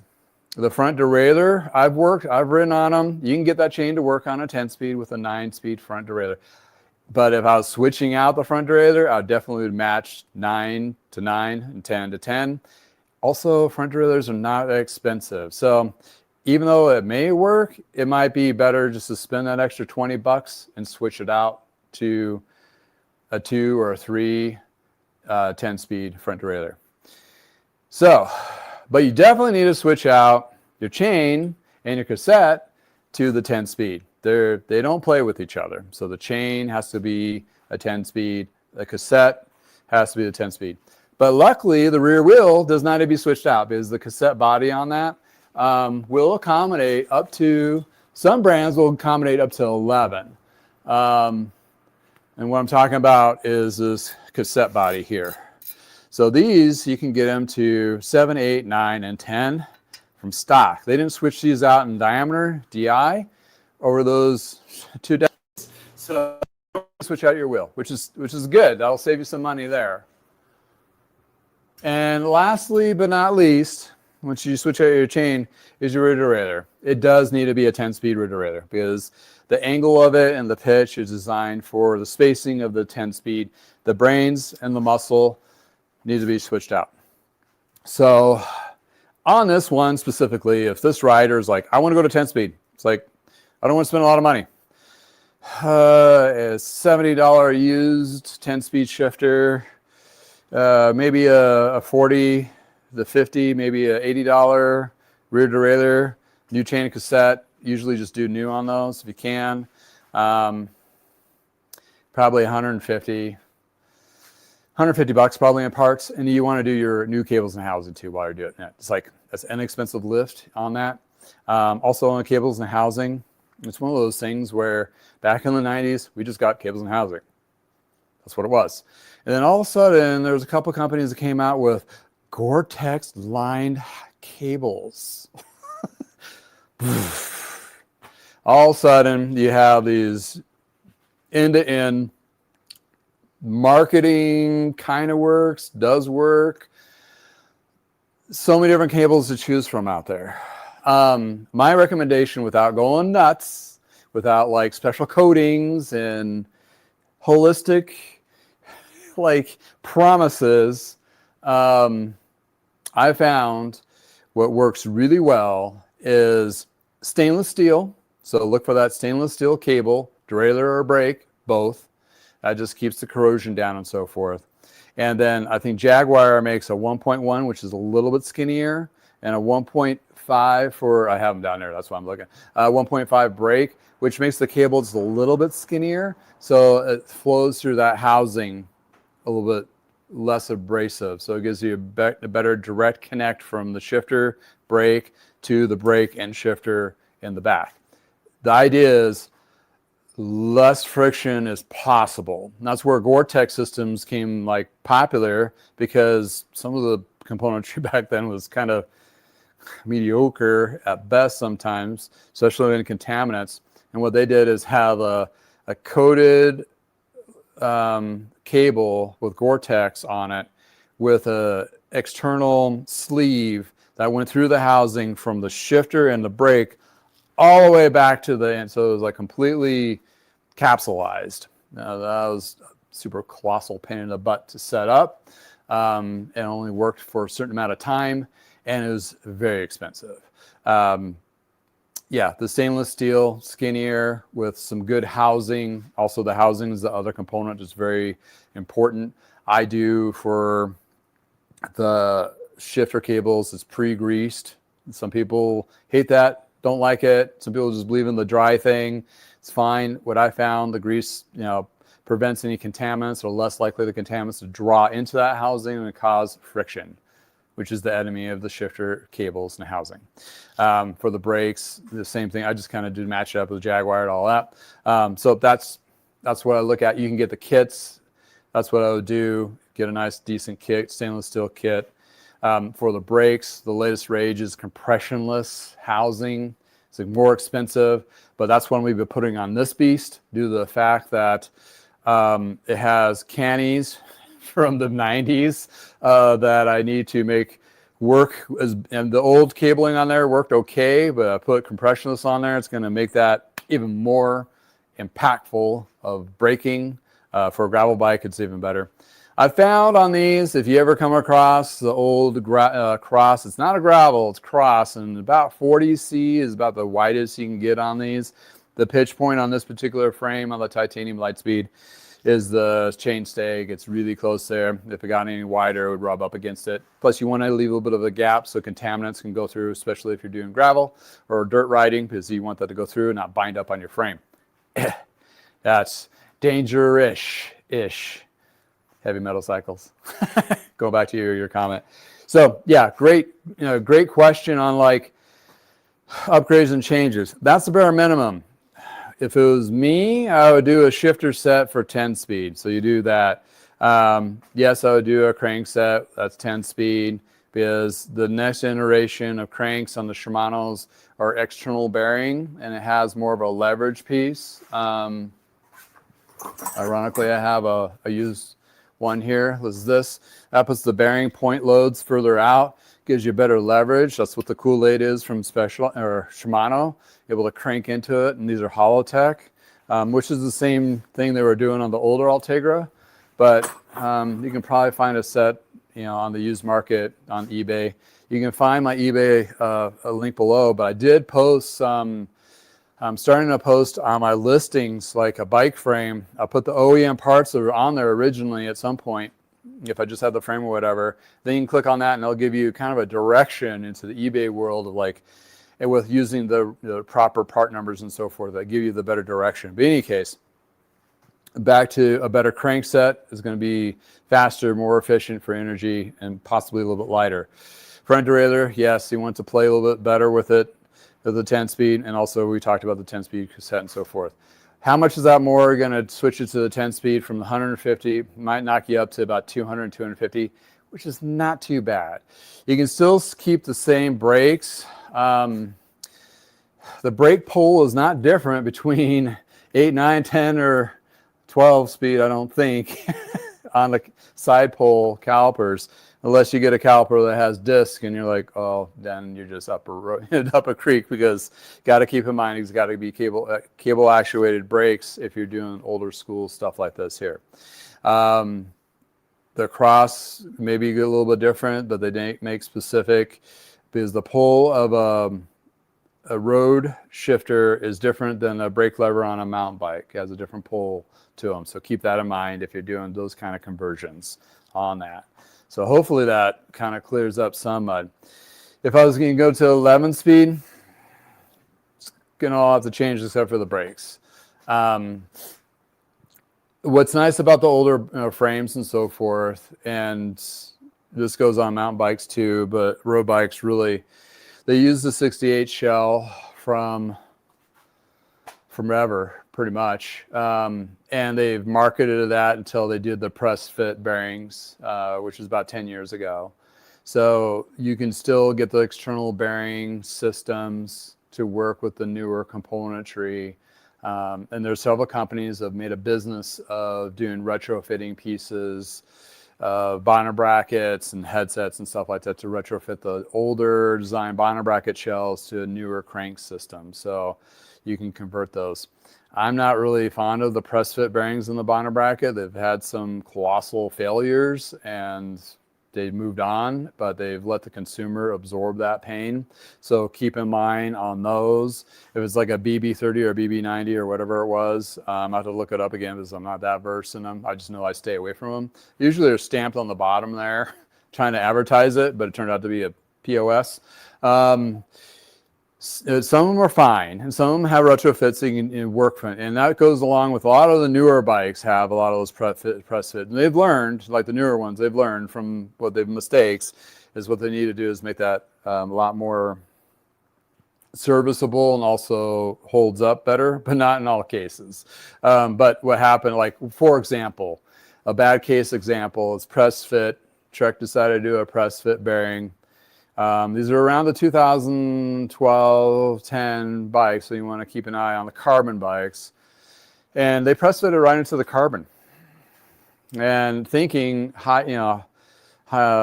stainless steel or high tensile steel or bearing interfacing with carbon, And the carbon at some point is going to compress under those torques. I mean, that's a lot of, that's a lot of weight and mass. I mean, especially with this guy, torquing, not twerking. That's a whole different thing. Waddled out, if that's a technical term, waddled out, basically compromised the fitting spacing. So when you took the crankset out, the bearings went bloop, fell right out. You're like, damn. And you put a new set in there and it's like loose. So what their fix is like, oh, we'll just make a bigger diameter bearing to smash in there. Okay, you can get 2 cycles, but what after that? There's Problem Solvers probably has that fix. But in any case, that's something to keep out an eye for. I like contact, like bearings need to be fit into a metal sleeve of some sort, if it's integrated, what have you. And Specialized had the same problem on one of theirs too. I forgot exactly what it was. Same kind of concept idea. And then you get creaking and all sorts of nasty noises coming out of there. So, yeah, it's just one of those things.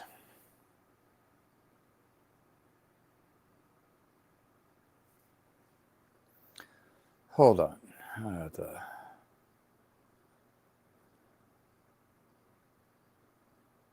delete something. Sorry. Somebody got weird on chat. Got weird. Don't want to get weird. Anyway, so yeah, I do monitor. That's a good side note. I do monitor the chat. So if somebody gets really too weird like that, and basically all comments I do review on all my videos. So. And there's blocker words too. Just try to make it more neutral and just keep in mind on that. So when you make your comments and you get too rightish or leftish or whatever-ish, that's not cycling. Yeah.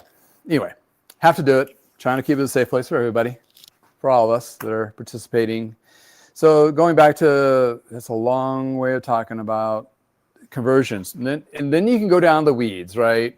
Of, do I want to do Shimano? Do I want to do SRAM? Do you want to do Campinolo or Campy or old sack stuff or whatever, right? There's going to be a lot of, some of it's going to be, they'll have bits that convert.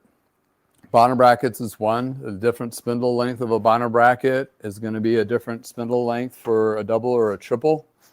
That's this thing that fits in the bottom bracket for this particular one. But then there's different, well, my whole vintage thing about bottom bracket, I should have bought this out. This is the thing where the cranks go on. Sometimes these are integrated. Sometimes they're external bearings. You can go down the weeds on those. But, you know, it's one of those things, if you're converting to new, there's a lot. Like I did the conversion. I switched it over to Tiagra from SRAM. And I have like a short video of it on the bikes that I was working on. And there was a couple, they just didn't like the Duro shifting, like the shifters from SRAM. They wanted, all their other stuff is Shimano. And they just wanted to get those two bikes to shift like Shimano. And we went ahead and did the shifters and the cranks and the bottom brackets and the whole drivetrain, derailleurs front and rear. And that's a good question that alludes to the one that, or a good answer or example. Because it's the same 10-speed to 10-speed, but they did switch everything out. And I was like, you might as well go in. And they on their first ride, they text me back like, hey, the bikes shift great, smooth, awesome. So yeah, and you know, the cranksets, Tiagra cranksets, are not sold with the bottom bracket like on the upper end Ultegra, I think. I don't know if they still do it on the newer ones since everything's now changed. But if you go on Shimano's website, on that page for our Tiagra crankset, there will be a suggested bottom bracket. Then you just need the shell size or thread size if it's Italian or English. Most likely it's English, but if it's Italian, you got to address that too. But then you get the correct bottom bracket by just a little bit of research. But in any case, retrofitted it, did the whole drivetrain, didn't cut any corners, and the bikes are basically brand new. They run smooth. I upgraded the chains to the Connex chains that are made in German. That's one of those brands out there where that's all they do, from Wimperman. That's all they do. They've been making chains for over 100 years. I mean, 130 years or something like that. And that's all they do is make chains. That's, and there's a new release coming out. They're making a new 12-speed flat top converted, or works for the new SRAM flat top, which is kind of funny. If all of those, hey Scott, yeah, I'm using yours as an example. This is Scott's bike. Almost done with it. All I needed is string it up. Anyway, that'll be tomorrow. I got things going on today. Anyway, it's funny because Connex is coming out with a chain that works with flat top SRAM, the new flat top chains from SRAM. If you don't know, they're the latest of their chain world, which they do have some props to it, but currently you can't use I think part of it for me is marketing greatness, because you have to use their chain to go on their drivetrain. You can't use all these other brands to cross over and whatever, because there's KMC, SRAM, Shimano, Connex, and the various other chain companies that make chains, and a lot of them work with other drivetrains. SRAM made its business off of copying chains from Shimano drivetrains back in the day. They didn't make componentry back then. It was just chains, which was actually from Sachs. So there's a little history there. Now it's just kind of funny that now they're getting the jab by Connex going, oh, we're going to copy your stuff now. So I don't know. This is crazy. But I saw a release. It's supposed to come out. But they do make a high-end chain, and they do make nickel-plated ones, but they also make stainless steel chains. And their chains are designed to, I know this is a lot of Kool-Aid, but in a side note, but it shifts a little bit smoother, a little bit longer durability. If you wax it, it's going to last a lot longer. But the beautiful part of the Connex chains is they have a Connex link similar to the SRAM and the Shimanos, but it's reusable, number one, where Shimano and SRAM do not back up their quick links or power links or whatever link they want to call it. And also, you don't need a tool to take it off and on. It has a special little pivot. Brilliant. Reusable and toolless chain to take on and off. So it's like the old Master Link back then, but it's actually easier to use than the old school Master Links. But in any case, so it was to say drivetrain upgrades. You can go down a rabbit hole, but if you're looking at 10-speed stuff, new stops at Tiagra now. So anything above that is you won't find new. If it is one-off, so you won't be able to find a whole kit. So you're stuck with either Tiagra or Sora or Claris, which is the levels down. Or you go into the used market, which there's, like me, several sellers out there that sells used parts, sells used parts that have been cleaned up, refurbished, checked, inspected. I mean, obviously nothing's perfect. May have some scratches on it. Most of the time it'll work just right, just fine. But they're the better stuff that's been taken off bikes or what have you. And then you can use those to upgrade to Ultegra 10-speed or Dura-Ace 10-speed or 105 10-speed with cable actuated for your old school side pole brakes. So that's a huge market now that's being basically is developed because Shimano stopped making 10-speed stuff on their upper end stuff. So, and then that's just the case in point of changing. And then a lot of it's still inexpensive comparably, and you're not paying tariffs on top of it. So it's all used, that kind of thing. But vet your seller. For eBay, the quickest way to look is like if they have more than 1,000 likes on they should be okay to buy from. The fly-by-night ones are really low numbers on how many positive reviews, the review counts, that kind of thing. So keep that in mind. Ask questions. Is it compatible? Where it's from? Is it cleaned? That kind of thing. I've seen some stuff. I mean, I was looking for used 10-speed upgrades because the guy wanted well, maybe I should look at a used for Ultegra. And I'm like, what I saw out there was dirty stuff and very questionable if it even would not worn out. So I'm like, and the sellers I've seen, including myself, didn't have them in stock for those things because guess what? People are looking for that now. So the 10-speed stuff is going to be a little bit harder to find for a little while, but it's still going to be available for use because they made a ton of it. and it's now filtering into the used markets across the board, that kind of thing. All right. Let me check something real quick.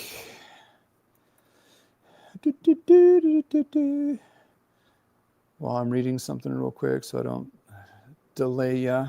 It was brought to you by Medem Bikes, where you can find bicycles that won't break the bank. Great brands like Univega and Vin Diesel, but give you a good quality, safe ride to be able to do those extended rides and get into cycling. You'll find a link below with added savings to extend that adventure starting now.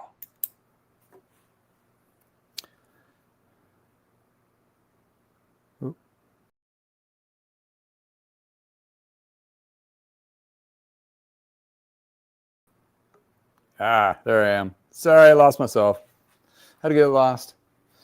So yeah, I did have one question in the portal. That's why I was just taking a hot minute to glance over it. I'm a mechanic, so I'm a slow read. So we got ourselves, he's an avid rider, gone back into biking over several years. And really confused about the different types of bikes. You, me, both, and otherwise and sideways in between. This is from, I didn't get like a name capture, but came off the email, so. So confused about the different kinds of bikes. Gravel bikes, comfort bikes, dad bikes, mountain bikes, rat bikes, bug out bikes, commuter bikes, and with all these different things. What do you tell the bike shop what I want? If I want to just look for a bike that takes a bike path once in a while. Okay, so bike path riding. You can ride all of them on the bike path. That's the sad answer. You can ride all of them, like yeah, but what your experience on those is going to be different. Okay, so back in time, back in the 90s, we basically only had two bikes, or well, 80s, two bikes. We had the road bike and we had the new up-and-coming mountain bike, right? Simpler times. And we had cruisers. So, but they were kind of like the redheaded stepchild of the bike industry at the time because they weren't as popular. So going through the 90s, they realized the infrastructure in a lot of cities were developing bike paths. And the biggest trend that was coming out was modified road and kind of modified mountain bikes-ish. People got into mountain biking, but they went back and bought the Schwinn Varsity to ride on the bike paths because it was more efficient, because it was a road bike. So the brilliant industry change was the hybrid. Okay, so the hybrid was a Road 700C wheel, but it had a wider tire. It was like the first gravel bike, if you will. So the first gravel bike got you out there, more efficient, but it had a flat bar like the mountain bike. So they were converting mountain bike componentry with road bike wheels, and the frame geometry is a little more upright. Perfect.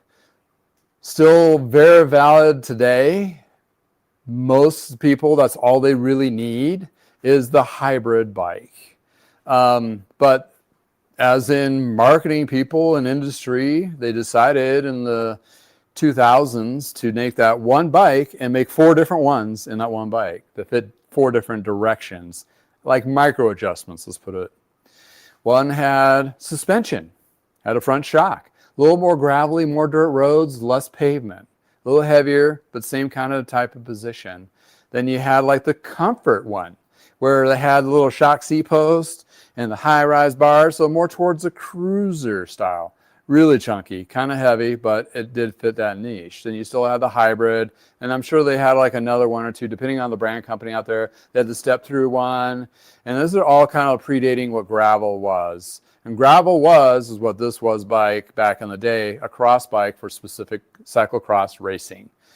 I've been riding these bad boys since the 90s.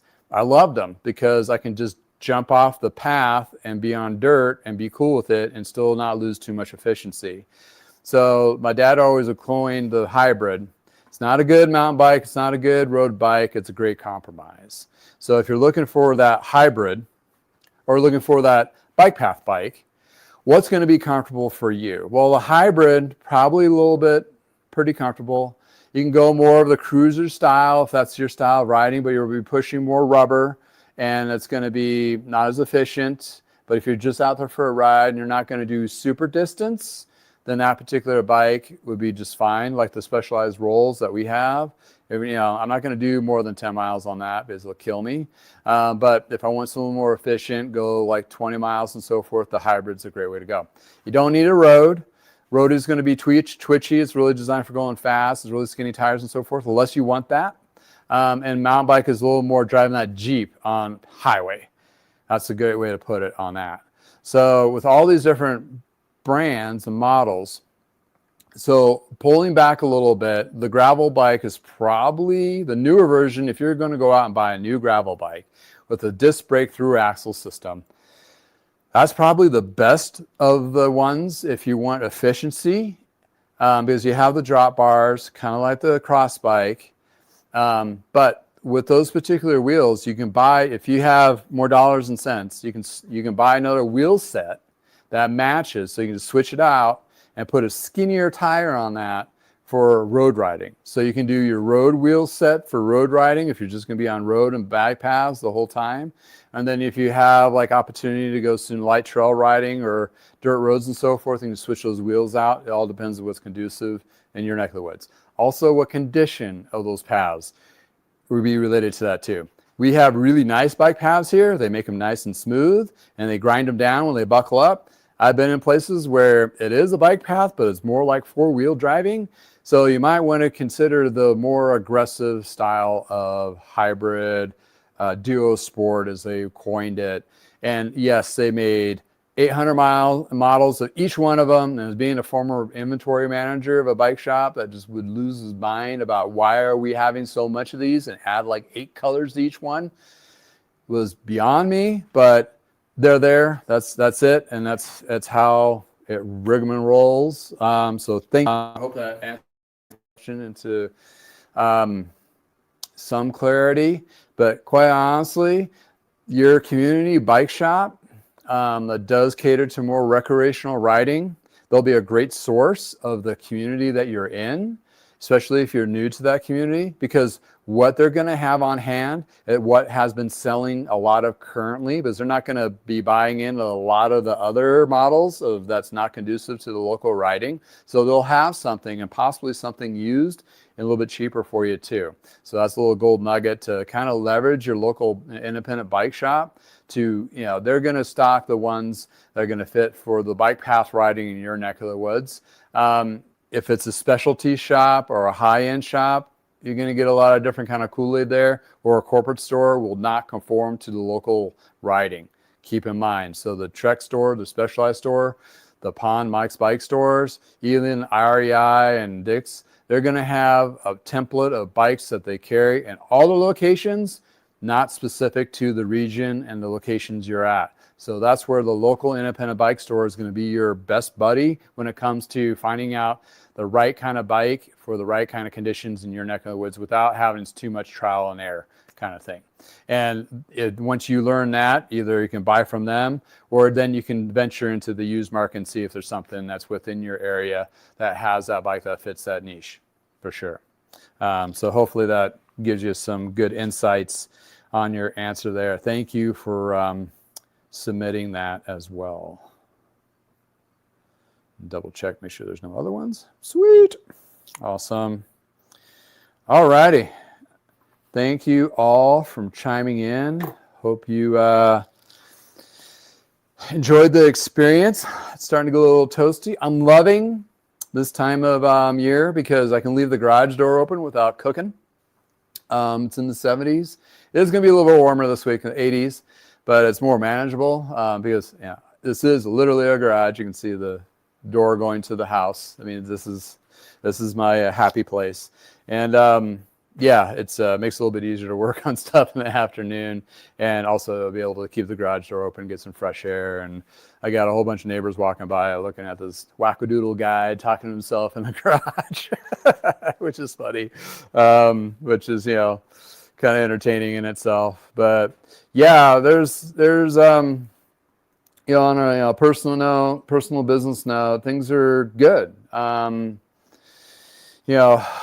adjusted business, and this is talking to my bike shop people out there, that service has been really good, and a lot of shops have been leveraging service. And I've gotten through YouTube and as well as my local community, I've been building up a very strong, solid customer base where I've always want to expand, of course, but expanding into what I can do to be the most effective and still keep my sanity. I'm not a high volume shop, so I don't do like X amount of tune-ups and try to 10x that every week. That's not me.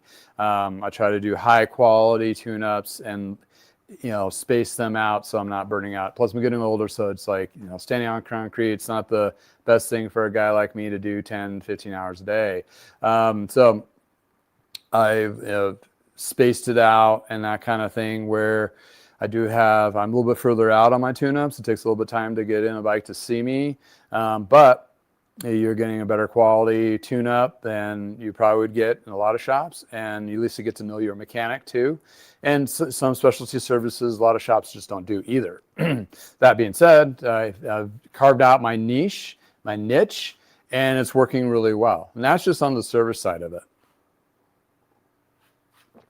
The premises of my business was just refurbishing road bikes and providing good, solid road bikes to sell, complete, and fitting people to them to get into road riding.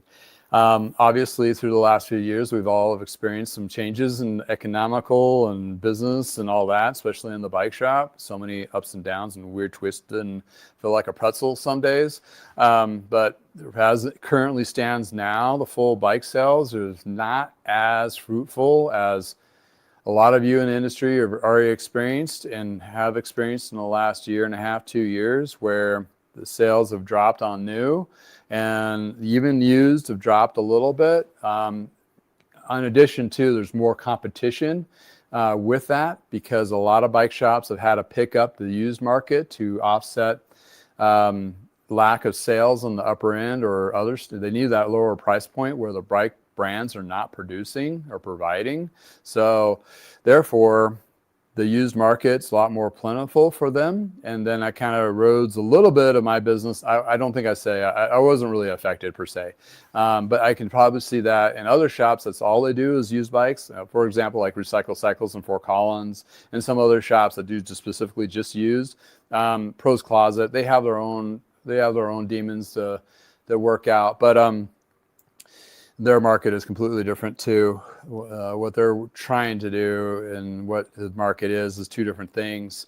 But I have adapted to more providing parts, for example, individuals to upgrade or change or alter their current bikes, or they've decided to do a custom build, grabbed a bike frame, want to build it up from scratch and that kind of thing. So therefore, I've gone back. It's kind of like a 25-year-old full circle.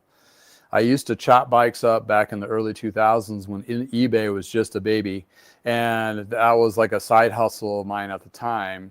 Therefore, when you go to my eBay account, it's like 2002. What? Well, I wasn't consistently doing it the whole time. Probably should have, but I didn't. Life got in the way, amongst other things. But in any case, now that particular model is becoming a lifeline for a business like mine, and this is going to be a lifeline to a lot of other bike shops. So this is my gold nugget to you guys out there that have small shops, what have you. When you start slowing down, you'll have parts bins like I do with good used stuff that just need a little bit of cleaning or whatever. Go find it a happy home by leveraging either eBay. Be willing to ship. That's the thing. That's the key component here. Is you got to be willing to ship. But if you're willing to ship those derailleurs, brakes, sell them on eBay, Craigslist, Facebook Marketplace, I found to be kind of a little cumbersome on time on that. But if it's shipping, it's a lot easier just to put it in a box and ship it than wait and try to communicate with somebody on that $20 part. So I just leverage my, for anything under $100, I'm starting to just leverage it on my website and eBay to sell and to ship. And anything above that, I'll be willing to spend time with somebody to talk about wheels and a frame, because it does kind of justify the time for me to do so. But on small parts, I mean, my local people is like, hey, you got a pair of pedals? Like, yeah, I'll take care of you. But I'm not going to not consciously advertise it. Let's put it that way. The focus point is that's handicapping me. So as a gold nugget for a business, that frames and wheels and suspension forks, whatever that's over $100, that kind of thing, it makes it more value to your time to do all those communications, line up the time to someone's coming to see you, that kind of thing. But that's kind of where the market is trending.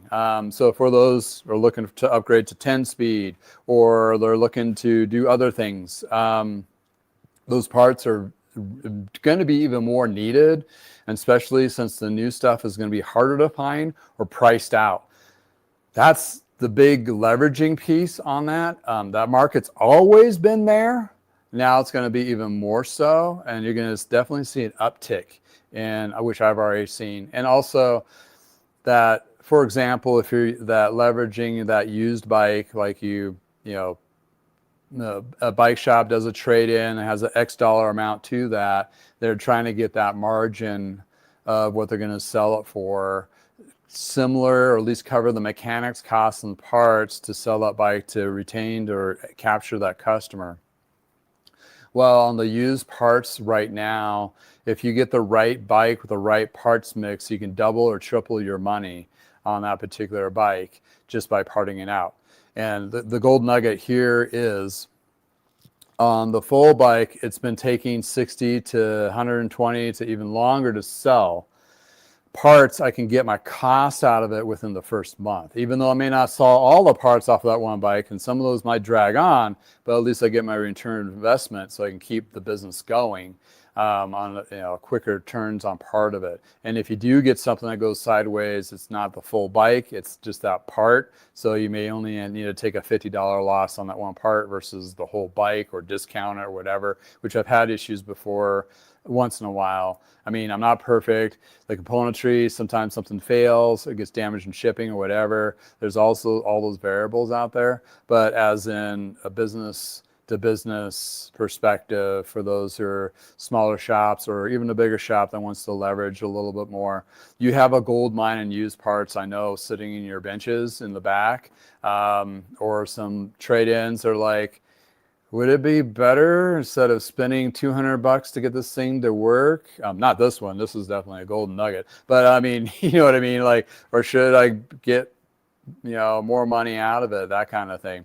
And it's a pretty easy search. Just look on eBay and just see what things are going for matched parts for, Ultegra ST6500s, if it's this shifter here, or, the crankset or whatever. And then you'll kind of see. And here's also another little trick. eBay has released this. I don't know how old it is. I think it's fairly new.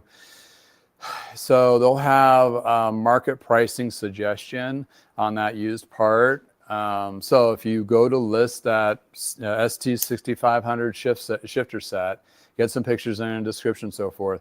When you go to the pricing line, it's going to have suggested pricing, and you click on that and it'll show you what has sold in the last 30 days or 60 days, whatever the time range they have. So at least if it's a pretty more popular part, you'll be able to see what is sold, and then you kind of know what the real pricing is, what it's actually selling for versus what people are asking for. That's two different beasts. Because I price stuff high and you're like, oh, well, nobody's going to touch that because the last one was sold, like Ultegra brakes, the cantilever brakes. I was getting them at one point for like $50 a set. Currently, they're now gone down to like $20 a set.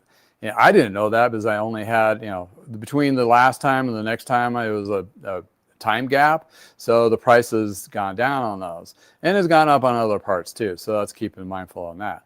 But I mean, if you're going to leverage those platforms to do that, that's how you can help with pricing. Also, eBay just sounds like I'm pitching eBay, but the eBay is one of the platforms. They did add a basically a flush. I forget what they call it, but it's basically a flush price point thing. So you can click on that underneath the pricing, and it'll tell you how many increments each week it'll go down to what our bottom line price is. So you can kind of flush it down, so you don't have to go back every week and reevaluate your pricing on all your products. So you can at least give it a 4-week flush, and you can price it down to, and then that way, then they have a whole marketing thing, because it pings all those people that have even looked at that or something similar. This price has gone down this, and it might entice those people to actually buy, even though you are losing a huge percentage off of eBay. So keep that built into your price, 15% up. My website, I paid transaction fee like a credit card, which is 3. That's why you'll see cheaper on my website. That's just kind of how it works. People kind of understand that too. But there is buyer protection, way big buyer protection on eBay than there is on other sites, for sure. In any case, jibber jabbered a lot. I got stuff to do, people to see, places to go, and it's getting warm in the garage. Thank you all for hanging out, and I appreciate, I love these. These are great. Interaction is awesome. It's like I have you other mechanics just hanging out and customers in my garage and chiming in when you do, and hopefully you're not bored to tears. Hopefully I've showed off a couple cool things and a couple insights, and keep the questions coming, either through the link in the description or in the chat, or via email or chats on my other videos. That's where I'm grabbing some of these for content. It's just, hey, I mean, it's a good question, and I'm not just, answering it to just one person. Should be actually a community thing, so a lot of people get the beneficial of that too. In any case, thanks all. Please like, maybe you haven't subscribe too. I do have a second channel called This Old Bike. It's in below too. That's my backup channel, so if things go weird here, I can go somewhere else. So I'm slowly building up. That's actually a channel that's going to be featuring older bikes when I get a little more time and build that up, kind of thing. So this platform is more community based. I do feature older stuff and newer stuff. It's like kind of all over the board. I wanted a place kind of like just for older bikes and older content, or older stuff, not older content, but featuring older stuff and older people. Apparently. Anyway, self-service, thank you for chiming in. Appreciate it. Scott, I should have your beast ready, and tomorrow or the next day at the latest. It'll be ready to go for a ride. I got some nice rubber on. I got some bar tape. I'm just going to have to string it up. It's all ceramic coated and ready to go. Heavy Metal Cycles, thank you again for chiming in. And Josh from Precision E-Bikes, thank you for being a part of my community. You are my e-bike source and help. Forbidden Colossal, you've joined several times, as well as Heavy Metal Cycles, as well as all of you, really. Thank you for being part of my community, and hopefully it's nice in your neck of the woods, sun side up, rubber side down. Let's just get out there and do some riding when we get a chance. The weather's still nice for us, and still a lot of season left. The events are starting to taper off, so we have more just focused on recreational riding. Went riding yesterday. Whole bunch of happy, smiling faces out there on the bike path. Just either walking, riding their bikes, what have you. It's great. It's awesome. It's beautiful to see. In any case, thanks for hanging out with me in the garage. And again, if it's Tuesday, Shop Talk Tuesday. If you want to see us with ad-free, watch us live at 10 o'clock. If not, if you're watching us on the replay, sorry, there's going to be a lot of ads that cut in afterwards. But that's the nature of the beast of the eBay, or YouTube world, not eBay. I need more coffee. Everybody, thanks again. Hope you guys have a wonderful week.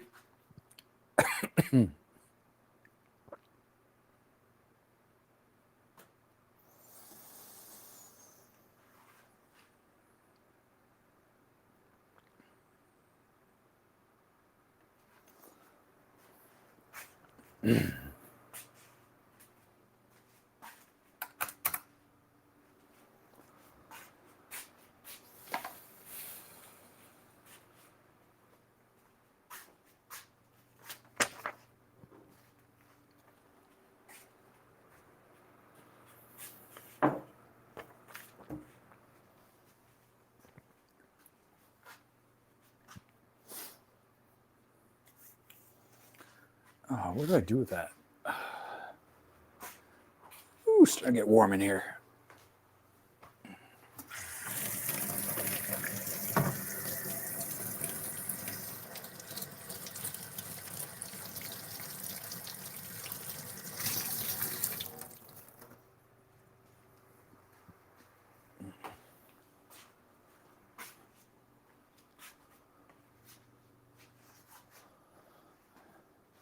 What's that? I'll get on that.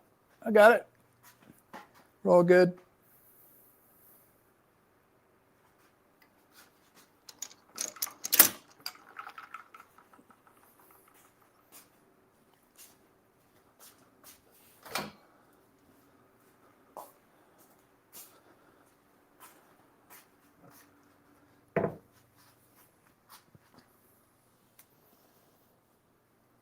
Oh, yeah. Thanks again. You guys have a wonderful day.